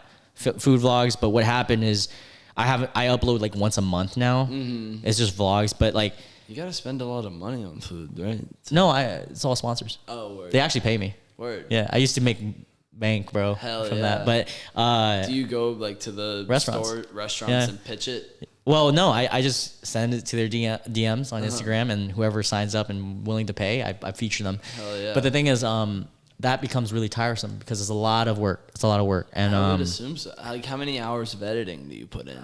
Dude, to be honest with you, like per video, because I'm such a perfectionist, like 24. Damn. So it takes a whole. Back then, it used to take a week. Yeah. Now it takes a month because I'm so busy. Yeah. I don't even like. I edit maybe 2 hours a week. Like, I don't actually crank in that much time. What are you using to edit it? Adobe Premiere. Word. It's honestly the best for YouTubers, I would say. Yeah. Because it's not too advanced. It's not too. I've been using DaVinci Resolve. Oh, okay, Mr. fucking movie star over here. DaVinci's a movie one. Is it? It's one of the 3 movie ones. It feels really easy to me. I started with Sony Vegas though. Oh, Vegas is equivalent to Premiere. Really? Yeah. Oh, it's in the same league. But DaVinci's one step up. Really? Yeah. DaVinci Resolve is free though. Not the premium. The one I have, whatever. Yeah. I might have torn. Yeah, I was about to say, because that one's more expensive than me. Yeah. Mine. Yeah, because Adobe's like couple 30 a month or 20 a month or something like that. But that one is DaVinci. There's a two. Just stop paying monthly for that. Ah, I'm gonna save you some money. You gotta help me. You gotta help me out because I'm on my girlfriend's, which is like a student one, which is free, but it's annoying because we can only do 2, and I want to get like an actual freak so I can put it on my laptop. Yeah, so, I got you. That's the annoying thing about these retreats, honestly, is everyone asks you for shit. Bro, they're all asking, can you crack this plugin? Can you crack that plugin? I'm like, fuck off. Why? How are you not Asian? You do everything Asian people do, besides music. My parents are white. Yeah, I feel like you're low-key Asian, bro. I think they adopted you, bro. I feel like... Your nose is too big, though. You can't be Asian. And I feel like the... facial hair, too. You can't do it. the child tormentation that you experienced, I didn't experience. Yeah, that's true. But you do everything, technology, all this. Do you watch Marquise Brownlee? Of course. Fucking goat of technology YouTube. And I do a lot of business with a lot of Asians too. Like, Fuck yeah, you there's do. this guy Tim. That's Shout out to Tim. Not his real name, but His real name is Tim. it's something like that. Come here. No, he comes from Hong Kong. Hong Kong. Once a month to buy all of my broken iPhone Oh. screens. No fucking And shit. he's like, "Is Fitz here?" And I'm like, "Yeah." Did you ever scrap my old little fucking shit phone? Dude, I'm gonna be honest. I have a pile of like just things that Just I have it. need to. That shit is get so bad. to, and Just have it. You can use it for parts. But I'd have to get your iCloud off of it. in Oh, order yeah. to Well, use for parts. Let me see it, and then I'll sign it in, and then you can have it. Because that's so, like... I don't think it turns on, does it? Ooh, I think no. I tried to. Yeah. The problem is it keeps cycling. Yeah. It turns on, turns off. You'll hear from me when I. It's free parts, though. Yeah. I mean, I'm not going to fucking use it. Hell yeah. I'll pay you for it. I'll pay you for it. It doesn't really matter, dude. I really do. Just, how about this? You help me with the Adobe shit, we're good. All right. You don't have to pay me. I like those deals. Zoran was like, yo, like, make him pay. I was like, no, dude, he's a homie. The thing about, like, I feel like as you prosper in life, you gotta just hook up the homies, bro. It's all about I favors. fixed Z's laptop for Hell free. yeah, you did, bitch. What the fuck? What did you say? What's he saying? Make him pay. Fuck yeah, bitch. Nah, just like, Z's my guy, though. Z's my guy. I mean, that's how we became friends, and then we used to make skits and shit. Like, it was Funny ass skits. You know, I wish that I knew what I knew now, like editing wise, because I really think we would have like blown up because we made a fucking banger, and he got that fucking channel banned. Because he's such a shit talker. You know, he had the top comment on Rebecca Black's Friday song. I'm talking like 500,000 likes What did it on the say? comment. It was just something roasting her, bro. It was such a good roast. I can't remember. He has a screenshot somewhere, but They like. got it banned on Rebecca. No. Black's That Friday. wasn't the ban, but he did shit like that on every goddamn video. So we got it banned, and then we had one of their biggest videos on that, like 50,000. Well, no, not the biggest. You know Machinima? Yes. You know I worked for Machinima? Really? Yeah. The gaming. Yeah. Yeah. Yeah, I was on Machinima's Machinima Gaming, or like one of their side channels that had like millions. Didn't they do like a ton of scouting and they just like brought They're in- shit. Yeah. Fuck them. They would give you the worst deals. Yeah. And you know what I'll say? I got banned from Machinima because of the video I made because it got so much dislike. What video did you make? I was a FIFA YouTuber. Uh-huh. All my videos get 10K, 50K, 100K. Like, as a fucking 14-year-old. No, not even 13, bro. I didn't know what the fuck I was doing. Were you making any money at the time? No, because the monetization back in the day was very different. low. It was no. Not only was it low, it was You really had to hard. be a partner. It was really a YouTube partner. It was really hard back then, and like we had a kid who fucked up our monetization because he kept clicking in our ads trying to help us. Which thank you, but they banned us for a certain that time period because fucked it up, yeah. So that was another thing. But anyways, so I would make these YouTube videos, 10K, 50K, Of just you 100K. playing FIFA. Well, here's where all the dislikes come. So I did this one thing that popped off was 10K teams, which is you spend 10,000 gold coins on the game, which isn't a lot, to build the best team that you can build based on whatever chemistry. Chemistry is based on like what league the player is in, what country, So national. you were putting some science and some algorithms. Yeah, a little bit. into But this you know, a lot of it was bullshit. But you know, the thing that really fucked me up and the dislikes came because I was a child and I didn't know how to pronounce any of these people's names. And in the soccer world, they take so much pride on the nationality, how you pronounce it. Like you gotta say Ronaldo. Or Ronaldo's okay because he's so national. But when you're talking about like Mbappe, like it's got to be like a niche person. You probably made fun of how their voices or how their names. Maybe, were spelled dude. and shit. But dude, there's like African players. I'd be like, Kuntunlu or something like I didn't know how to fucking. Give me a break. I'm 13. I mean, yeah. And so I got so much like back But then. they gave you hate for that shit. Dude, back then, there used to be a bar. Yeah. And it would be like red and green is dislike. And you remember? They took that away. Yeah. It was literally a red lightsaber. Yeah. She had like a little I handle. had one of those too. Red lightsaber. Yeah. I had a video, epic singing fail. I'm fucking dead. Of my sister dancing, and I just like popped out and started of my sister singing, and I just popped out and started dancing behind her. Why'd you get disliked for that? Oh, That's not that bad. Because she was such a bad singer. Oh, Jesus. No, she was a good singer, but just like on the iPad recording, Right. it didn't sound good. But it got like. But you know what? I bet you 750K views. I bet you nowadays. Wow, that's more than I've ever gotten on a video. Really? Yeah, that's amazing. And TikToks too. Oh, I don't do TikTok. I Why need not? to. I know. Dude, make a chewing ground TikTok. I have one. I don't upload. The You thing should is, upload the I don't same have time. thing. I don't have time. Upload the same things you upload to Reels to TikTok. I know. It's just like actually going on there. Yeah. The thing about Reels that motivates me is they pay me. Yeah. Instagram pays me Yeah. to post that, where TikTok doesn't really pay you like that. Yeah, but it's still exposure. I know. Everybody fucking tells me. It's just like, I wish I could just pay someone. Just like fucking do this all. Yeah. My editor wants to do it. I just need to talk to her. I'm going to go pee one last time because I have a small bladder. And then we're going to close out this podcast talking a little bit more about, I got to tell you about the video that really had so much potential. Pool, and then we got to freestyle and then close it out. Go to the time to listen Dude, to me. we're too good. We're going to get demonetized because it was so accurate. Shit. Okay. It happens to me every time. You said you wanted to talk about two things. Yeah. Let's talk about it. Lil Pump. So, 2016, right? Crazy. Year of a lot of Xanax and a lot of music for me. Right. I was. You're 18. Pretty much DMing. No, 16. 16. 2016. Okay. Oh, yeah, you're right. Yeah, I was pretty much just like getting high and DMing everybody on Instagram. Okay. At this time in my life. And I ended up making like some really good connections through this. And one of them being Smoke Perp and Lil Pump's manager at the time. What the fuck? And we're FaceTiming. Were they big yet? I'm trying to remember. 2016, they weren't that big yet. Like maybe 30K on Instagram. Because Lil Pump 40K. came out with, what's that fucking banger? He came out with, this was Came out before later. D-Rose. This D-Rose, was yeah. before anything, really. Yeah. Wow. He had like a few like, just like heavy hitters. And I was like, oh, this is He kinda was a cool. SoundCloud rapper at the time. Yeah. That was the wave. I remember.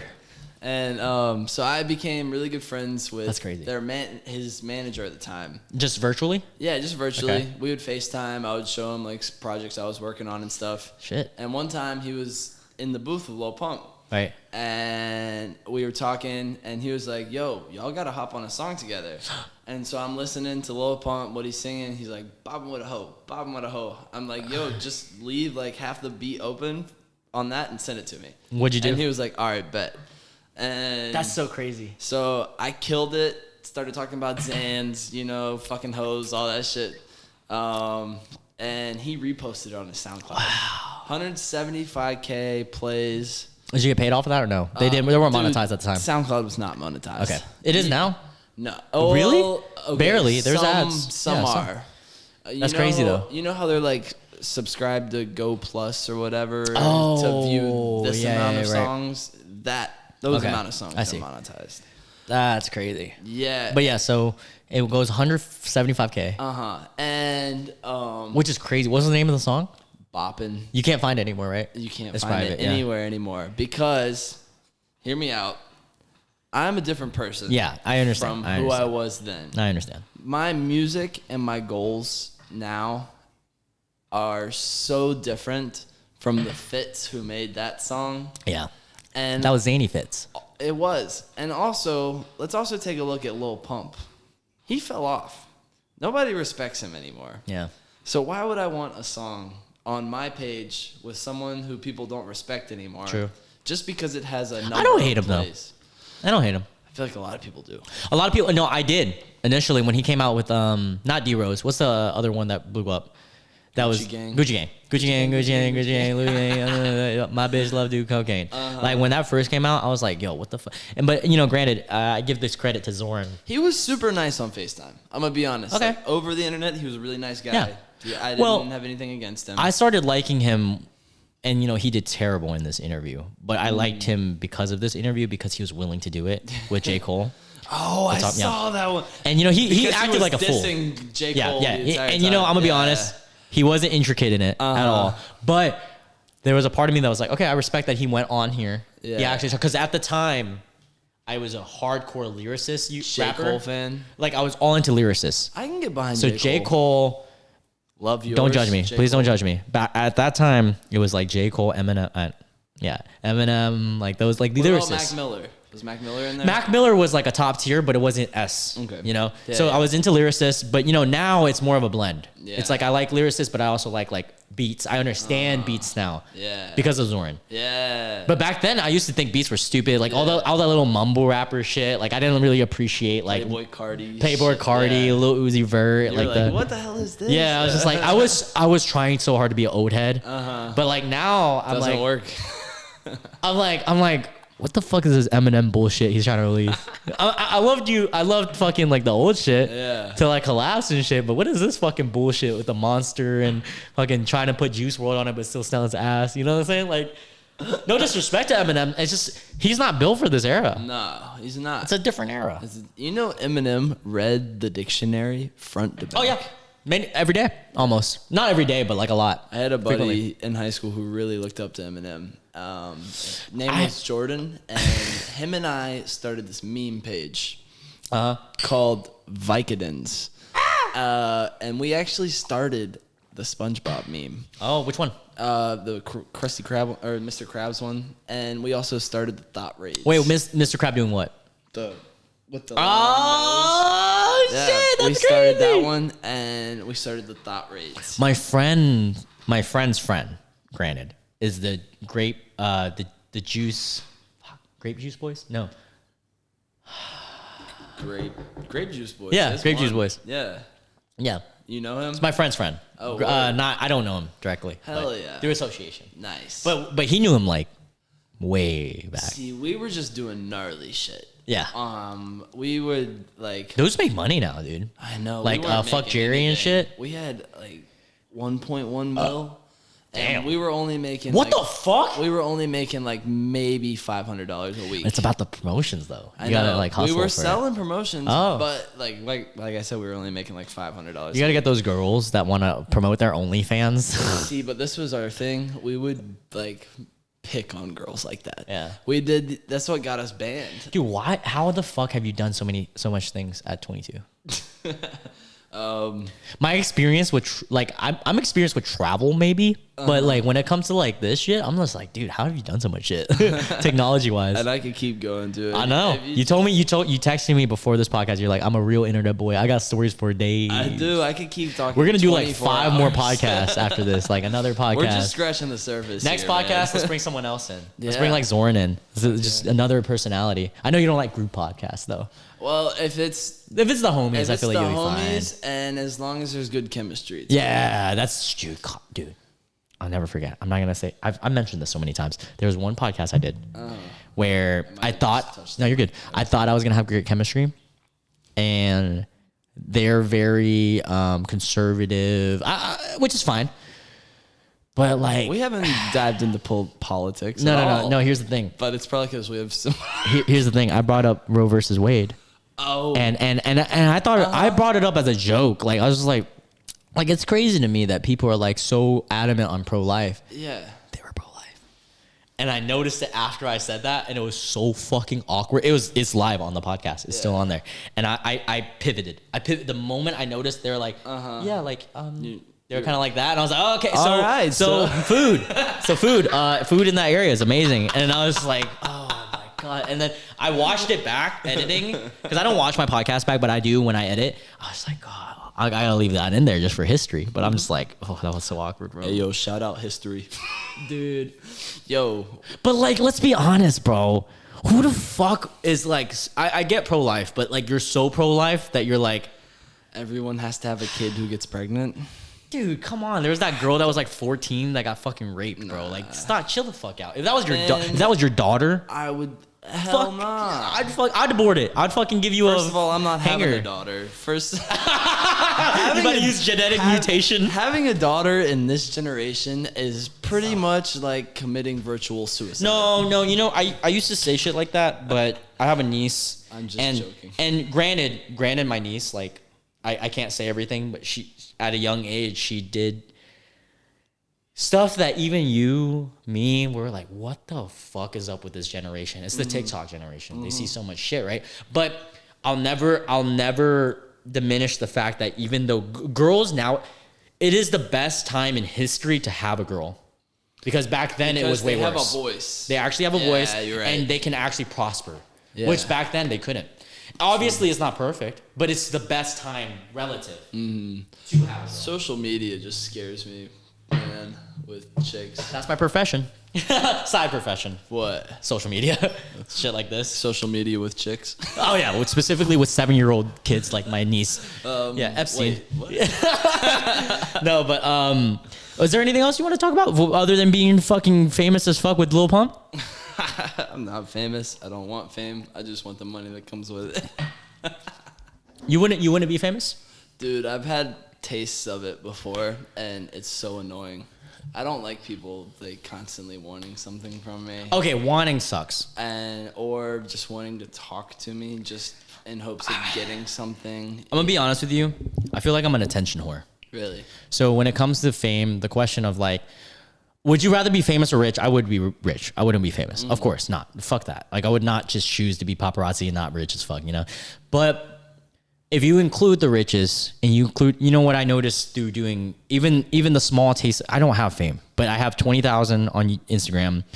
I have connections from this podcast and stuff. Most normal people would consider that mediocre fame. Yeah, well, in North Carolina, it's pretty big. But like if you're in LA, I'm like a bottom of the barrel. But you know, because they're walking around everywhere in LA. That's where they go. Exactly. But you know what? 20K, isn't that your time to move? No, 20K is like not even enough. You need 100K to it now. But what I did notice. That's what people think though. They're like, oh, I have 20K. Time to go to LA. Yeah. What I did notice though is it's not about the actual concept of fame that is attractive. Mm-hmm. But with my little taste, I did notice it's about the connections you get with the fame. Mm-hmm. I wouldn't have gotten most of the deals that I've gotten, whether it's Crest toothpaste, whether it's the connection with the restaurants that pay me, or whether it's with I got to go to Charlotte FC, the soccer team that just opened. I got to go to their inaugural game. I got to go on the field. I met the coach. I met like fucking real pro athletes. I've met pro athletes on the podcast. I met Tosh the drummer who drummed for MGK. Like that wouldn't have came with me not having clout. Yeah. Absolutely not. And so I agree with you. When people want shit, it's the worst. It's worst. And there's a guy, I don't want to say who. He lives in this area. Zoran knows who because he's worked with him. Damn, we're not name dropping. I can't with certain people. We're shit talking. I know. A lot. I'll tell you off camera, but he, ever since I started the podcast, has asked me so many times to be on the podcast. I don't even fucking know this kid. And the way it's not about asking. Yeah. I don't mind asking. People have asked me to be on the podcast. Emily asked me to be on the podcast. It's about how you ask. Yeah. It was cringy. And I was just like, bro, like, I don't fucking know you. Yeah. Like you don't have this privilege. Come up and they're like, yo, I really like the most recent podcast you did. I thought your questions were great. I think we'd be great fit. I'd be like, all right, what do you do? And then I'll get you on. Yeah. But it's like, when are you going to have me on the podcast? Like, get the fuck out of here. Entitlement shit. That's how it is with making music with other people, too. No, I agree. It's like, he does make music, by the way. Maybe that's what it is. No, but if someone's like, yo, when are we making a song together? I'm like, get the fuck out of we're here. not making the song together. But unless you have more clout than me, fuck you. I don't care about the clout. I care about. If you're gonna ask me like that, I want the talent. I will only. Well, but it's different with podcasting. Like, if you have 100K and you're like, yo, when are we gonna make a podcast? That looks different. I hate to say it, but it does look different. Yeah, I'm like, sure. Okay. Yeah. But then what time works for you? 400. Never. Never, bro. Maybe when you another day. It's different if I know you too. Like if I know you in person, it's different. Like I met this guy, but not really, you know? Yeah. I will say though, little taste. So I had my personal Instagram. I had like 30K at one point. Really? I deleted it though. Okay. Just because it was so toxic. Dude. Was it off of like SoundCloud and shit or memes? Combination. Yeah. Yeah. Like. Did you ever think about like doing YouTube content? Yeah. If you look up Greensboro iPhone repair, I make skits. Okay, but I meant like with your crypto and with like your knowledge in technology in general. I'm already so busy with my everyday life. If I'm gonna put time into something like that, I'd rather put it into my business that's actually making money right now. Now, hear me out. What if, hypothetically, you make that money for your business and then you hire someone to help you run everything? Yeah. But you're just the knowledge and you're just... And that's the spot I'm at. I'm figuring out... Because I'm going to be honest with you, bro. I see people on crypto. I'm sorry to cut you off. I see people on crypto. I see people in the finance. I see people in the technology, Marquise Brownlee, all these shit. You know a lot. You know enough to be big. Yeah. And the hard part is just doing it and promoting yourself. I would say the hard part is staying consistent too. That's true. You have to post regularly. And I learned that. I post like once a month. Yeah. And for me, posting about... Well, yes, I am passionate about crypto and things like that. I could talk about it for hours in front of a camera and use my hands and really open up in front of the camera, you know, and just like get really ecstatic about crypto. Just not enough time. I don't have the time right now. Yeah. That could be like you were asking maybe a future. my future business ventures. Yeah. I would like to have more than 10 revenue streams before I'm 30. That's one? Yeah, I'm at like 6 right now. So I think 4 more great ones by the time I'm 30. And I got 8 years to do Social media is not a bad option, bro. Yeah, I know. I think not counting sponsors, like just shitting around, 150, maybe 200 a month. But then if you count sponsors, a couple hundred a month. Like if you count like a good year. If you count a good year though. Thank you, Crest Toothpaste. You guys made my year. Crest Toothpaste. You see how white your teeth are? Biggest deal I've ever gotten in my life. Shout out Crest. Off camera, I'll tell you how much, and it was staggering to me because I've never had that before. It was like so much a big step from my second biggest deal. But anyways, Isn't it crazy how in business you just hit those little checkpoints? Yeah, dude. And it's so satisfying. It is. What I was gonna say about like just revenue sources and like shit like that. I relate to that because I love finance. I love finance and credit cards specifically. Yeah. Credit card, traveling, finance. I started talk more about. We will. Yeah. I started a finance channel, but I never had time to do it. And what if we did it together? 3 videos. Yeah. 3 videos. More views than 10 of my videos. Do you go hard on the tags? Like, do you research what tags are doing? I'm gonna be honest with you. I've talked to many YouTubers. Shout out to Maxwell. He has 100,000 subscribers. This kid, he is a fucking beast. He's your age, actually. He's your age, and he's making 6 figures purely off of YouTube revenue. Nice. He's absolute beast. He makes soccer content. He's amazing. He told me about all the financial sides of it. And what's his overhead like? It's just him. He just edits his own shit, and he just makes shit, and he makes a video every 3 days. What's up? Does he put like money back into the videos, or does he just rock and camera roll equipment? Maybe tickets to soccer games. Yeah. But everything else is just awesome. Make 6 figures. And, he told me something. All the people I have that are social medias, they inspire me in different ways. But, Maxwell told me some stuff that he was like, hold on, I'm losing it. Wait, what did we just talk about? We're talking about YouTube ad revenue. Okay. But you said Maxwell was telling about like. So he told me with tags. Yeah. The thing about algorithms.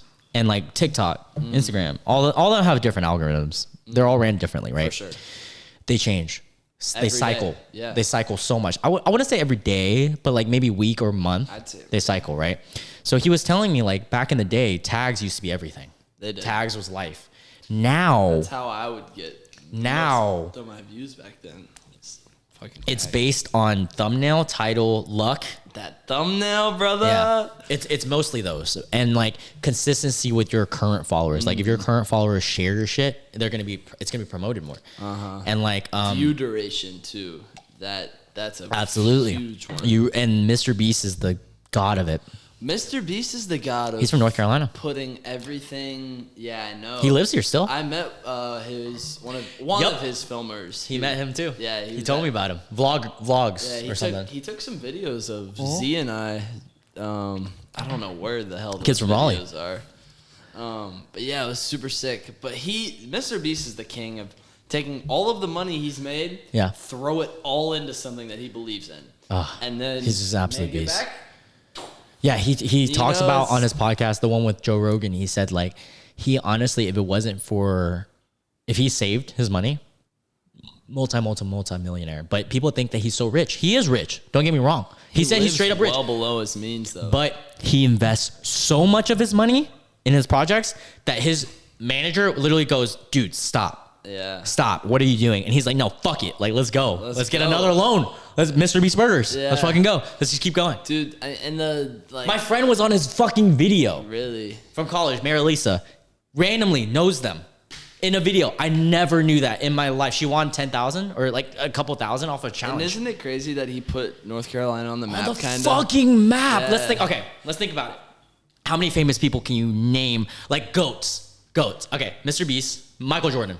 And who's that guy that was on American Idol? Adam Lambert? No, he's not from North Carolina. Oh, Chris Daltrey. Chris Daughtry. He lives in Greensboro. That's about all I can name. Wait, no, I can name a couple. Okay. So Michael Jordan, Seth Curry, the whole Curry family. Okay. Grew up here. J. Cole, Fayetteville. Do you know he's in the come up right now? Not 44 Phantom. Glaive. Oh yes, the Raleigh. hyper pop Yeah, artist. he's from Raleigh. Yeah, He made a song with MGK. How do you feel about MGK?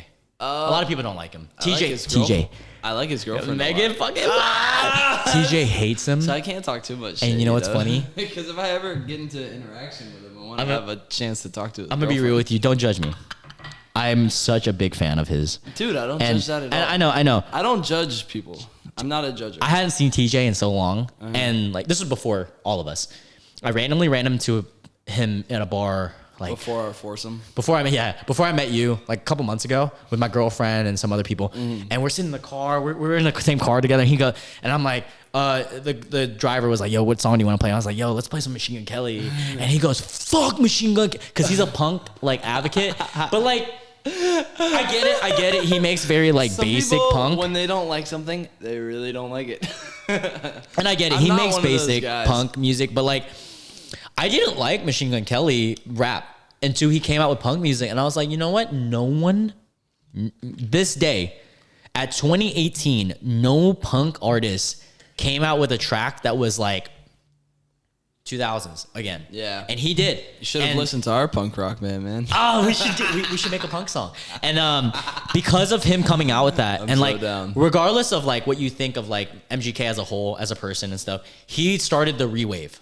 Him and Travis Barker. I would say Travis Barker too. Of punk rock? The new wave, the newest wave. Like Ian Dior, he went on a podcast, Impulsive. He went on a podcast. They talked about his song going viral with Mood. It was him and 24K. Yeah. And Logan Paul, you can cite me. Logan Paul asked him, he was like, who are your biggest inspirations into going number one?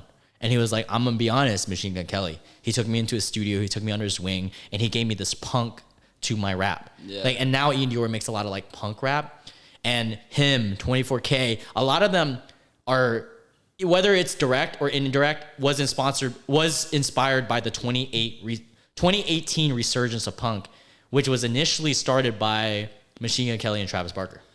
I have Which is crazy. I have nothing against Machine Gun Kelly. If anything, I Shout like out- his wait. style. I hate to say it. Shout out. Sorry, I didn't mean to interrupt you. Shout out to Tosh. I really appreciate you. You got me tickets, and like went to the Cleveland concert, front like fourth row, and you got me That's sick. He got me, as dude. fuck. He got me tickets to Jaden.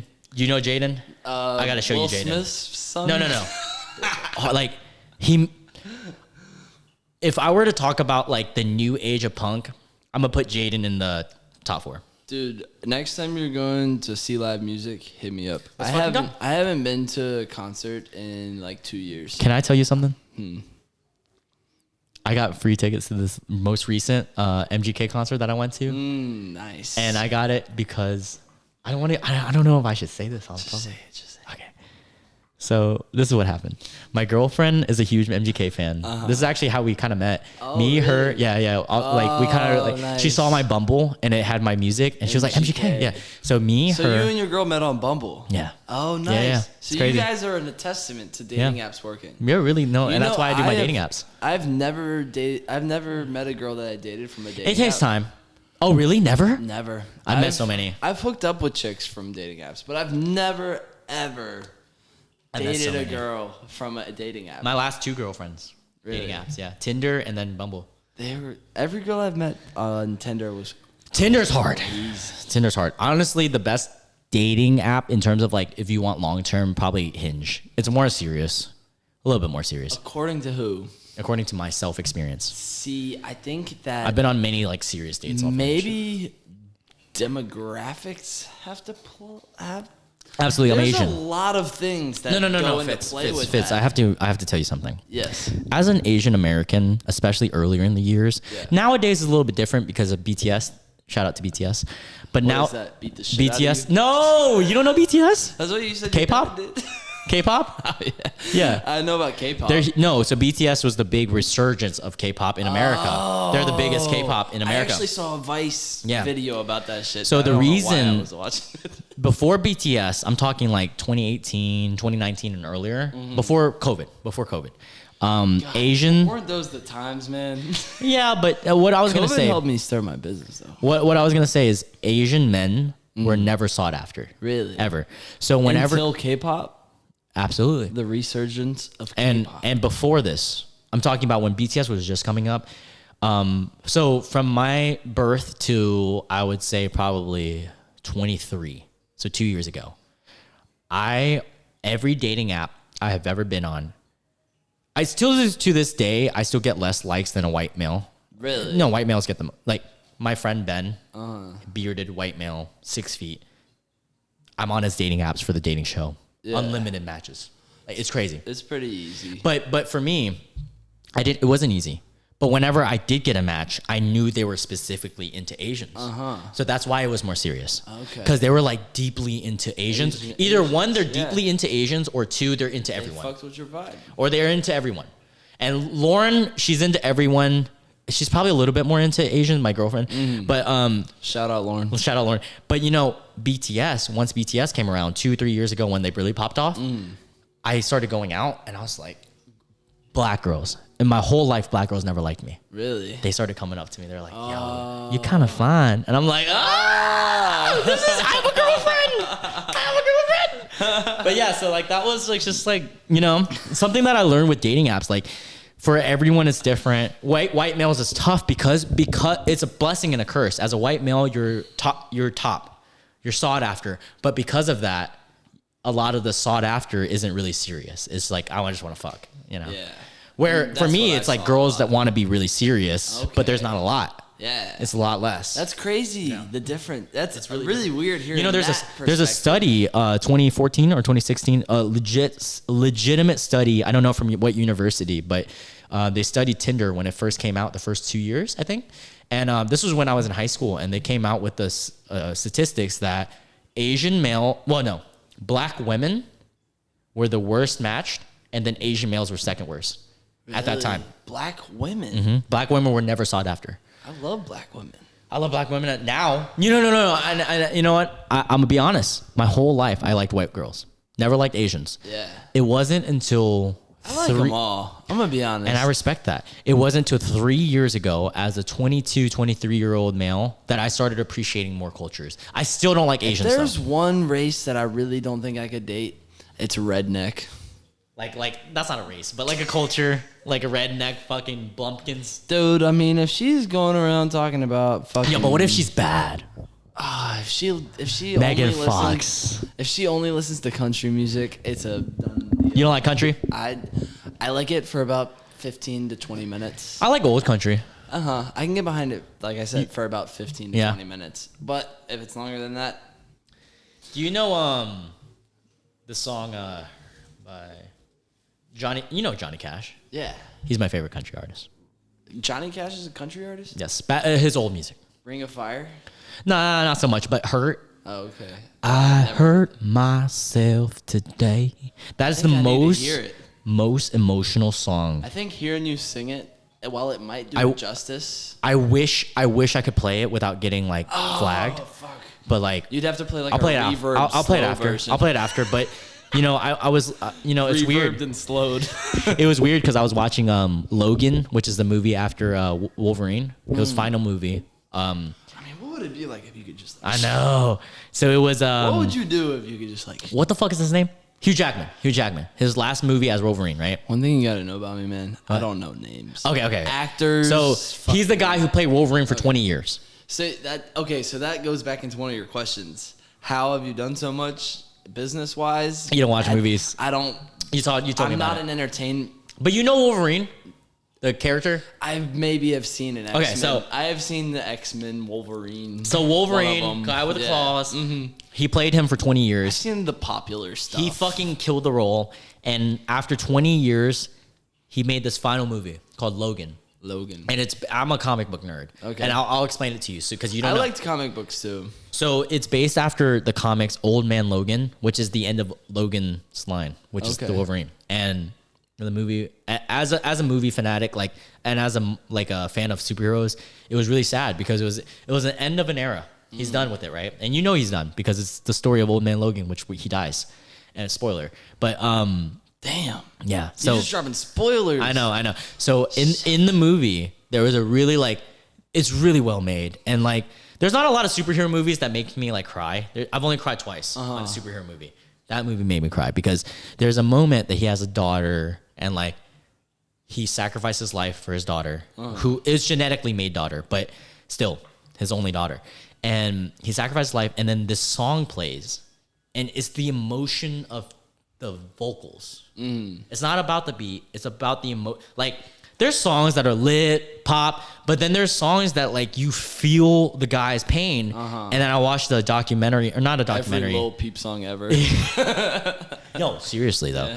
But I watched this video on Johnny Cash and his lifestyle, because he was such a rock star, right? He was deeply depressed, and he made the song Hurt. And I really listened to it after that movie, and I was like, fuck. This guy's got a lot of emotion. He's got a lot of problems, during his life, and his death and everything. I'll show you it after. You know what movies always make me cry, dude? Yeah? Any Dogs. fucking Will Ferrell movie. What? What do you mean? Dude, his hair. Step Brothers? Dude, his hair. Oh, his hair makes me cry. It makes me cry every time. I'm fucking dead, bro. Tears in my eyes. Can I say this is one of my of the 60 podcasts I've done? This is number 60. This is one of my favorite. Oh, it's just so fun. I don't have to try. Hey, cheers to that, bro. Sometimes I have to try. No, we're not I hate trying, We're not bro. trying here. I'm drunk. I'm just having fun at this point. You're drunk. You're I'm tipsy. I might get tipsy here I'm driving soon. to GameStop after this to buy Switch games. Driving us You're to going GameStop. with Yeah, you're driving us legally. He hasn't eaten anything except for That's maybe true. half a protein. No, I ate a full. Okay. I ate a full. I'm not driving. I did too. I'm not driving. That shit was gas. That was gas as fuck. That was a good protein. You want another, or you want snacks? After No, this, I'm we'll good. get some snacks. I need dinner low key after this. You want to order something? Let's go to GameStop first. Okay, I have memberships to the delivery, so it's free. Oh fuck yeah. Yeah, we used to deliver something. You just Venmo me. Fuck yeah. Yeah, all I right. can play pool. Okay, we're gonna end this podcast off on a freestyle. What type beat do you want? No copyright. Of course, no copyright. I don't want to get in trouble. Let's do something chill. You want Lil let's do Peep? Mob Deep, a Mob Deep. Who the fuck is Mod Deep? Yeah. What the fuck is that? Just type in Mob Deep. How do you spell it? M-O-B? MOBB space DEP. Okay. Let's see if they have any just no copyright. Super chill. Ooh, no copyright. No copyright. I have to do Lil no Peep, copyright. no copyright. I bet I can do there's that. a Lil Peep, no copyright. Mob Deep But doesn't have those are- many. Those are super slow, but I'll do it. I can get your freestyle. I'll do a punk one or a Lil Peep. I love punk music. What about Nirvana type beat? Ooh, that's kind of tough, but okay. Free for profit. Let's do it. All right. It's an ad. It's an ad. I was so. All right, ready? This is called Let Me Fail. Let me fail. Nah, we succeeding. You have the voice for this, though. I don't have the voice for Lil Peep. Leave me alone, just leave me alone. Yeah, like that, I'm tired of this. It's like a beautiful monotone. It's a beautiful monotone. That makes me feel good. Because Lil Peep is a beautiful monotone. And drugged out. I can do a Lil Uzi after this. You better. If I'm freestyling. This is all you. This is all you. I'm I'll do Lil freestyling- Uzi after this. Yeah. We ending the podcast with a freestyle Fitzw on SoundCloud. This is gonna be the best podcast in the world in a year from now. That's all I'm saying. It was the best time I ever had. Yeah, why'd you have to go so fast? So fast. And we're living and I'm gonna dash. Driving and it's 200 on the dash, and I hope I don't crash. Baby, I was missing you back then. We can never go to Neverland. Baby, I'm flying like Peter Pan, and I'll never land just like Mega Man. I was up in the mood. I was up in the mood. Yeah. I gotta feel it right. I'm not feeling right. Feeling anxious and the bottle's right by my side. I'm not living right. I've been taking pills.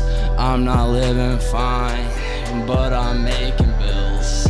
All I do is get the money. All I do is get the money. And I smoke a lot of weed, and I don't care about nothing. Care about nothing. Don't care about nothing. Gonna get that diamond ring for my queen. Yeah, it's you and me till the end. With Loon, and this podcast never ends. Never ends, I'm telling you what it's like. I'm writing on this pen, I'm spitting so motherfucking yeah. Gotta say, my guy Fitz is every day my fucking homie. What can I say? What can I say? What can I say? What can I say? What can I say? Get them drugs and the doctors keep them out my face. Hey. Is this a little more hype? Is this A little bit. Uzi? It's Lil Uzi. Oh shit. X Juice We're WRLD. gonna have to go. Riding around town with my 40. Where's your second at? I'm riding around town. I gotta get my Lil Uzi voice. Ow. You wanna start it out? I need the auto-tune. He does it so well. Yeah, he does. Yeah, you know I'm on the song. I'm on the motherfucking, you know I'm a zone. I'm a motherfucking, I need this auto-tune. Yeah, I'm motherfucking, you know I'm Asian too. He said he needs that, all that auto-tune. I don't need that, yeah, that's you. What? I've been making stacks, yeah, with my crew. I don't make it back, but I make it right back. And I'm gonna spend a couple racks, and I make it right back. And we spend, and we spend, and we spend a couple stacks every day, and we living like that. Spitting so motherfucking hard, you don't understand me. I'm spitting so motherfucking hard, you know the street. KISNG, that's what I spit every day. You already know I don't fucking play. KISS, it's me and her till she undress, and her body and her pussy gets so wet. Makes me feel like I'm warm when I'm in there. We are number one. Yeah, Number this one. life has just begun. What? Yeah, What? we're on top, we're on the sun. Yeah, I'm a Leo, we're the best, that's how we come. You already know. We on this motherfucking floor like I'm fucking Tokyo Drift. Asian. Spin it, spin it, spin it, spin it, spinning it. Yeah. Tokyo Drift, yeah, we on that Asian shit. I've been fucking collecting all these chips. Just bitch. like I've been backing in that bitch. I've been hitting her from the back since about 2006. Load it up, load it up, load it up. Yeah. Run it up, run it up. This is the end of the podcast. Thank you for listening. This is my homie. You already know it's Fitz in. Goofy shit. Yeah, Goofy shit. follow him on SoundCloud. And Instagram. FITZW. And Fitz Wyatt on Instagram. All right, everybody. Thank you so much for listening, and this was an amazing podcast. I'll see you guys next week. Thank you, everybody. And thanks for listening to that goofy ass freestyle. Goofy ass.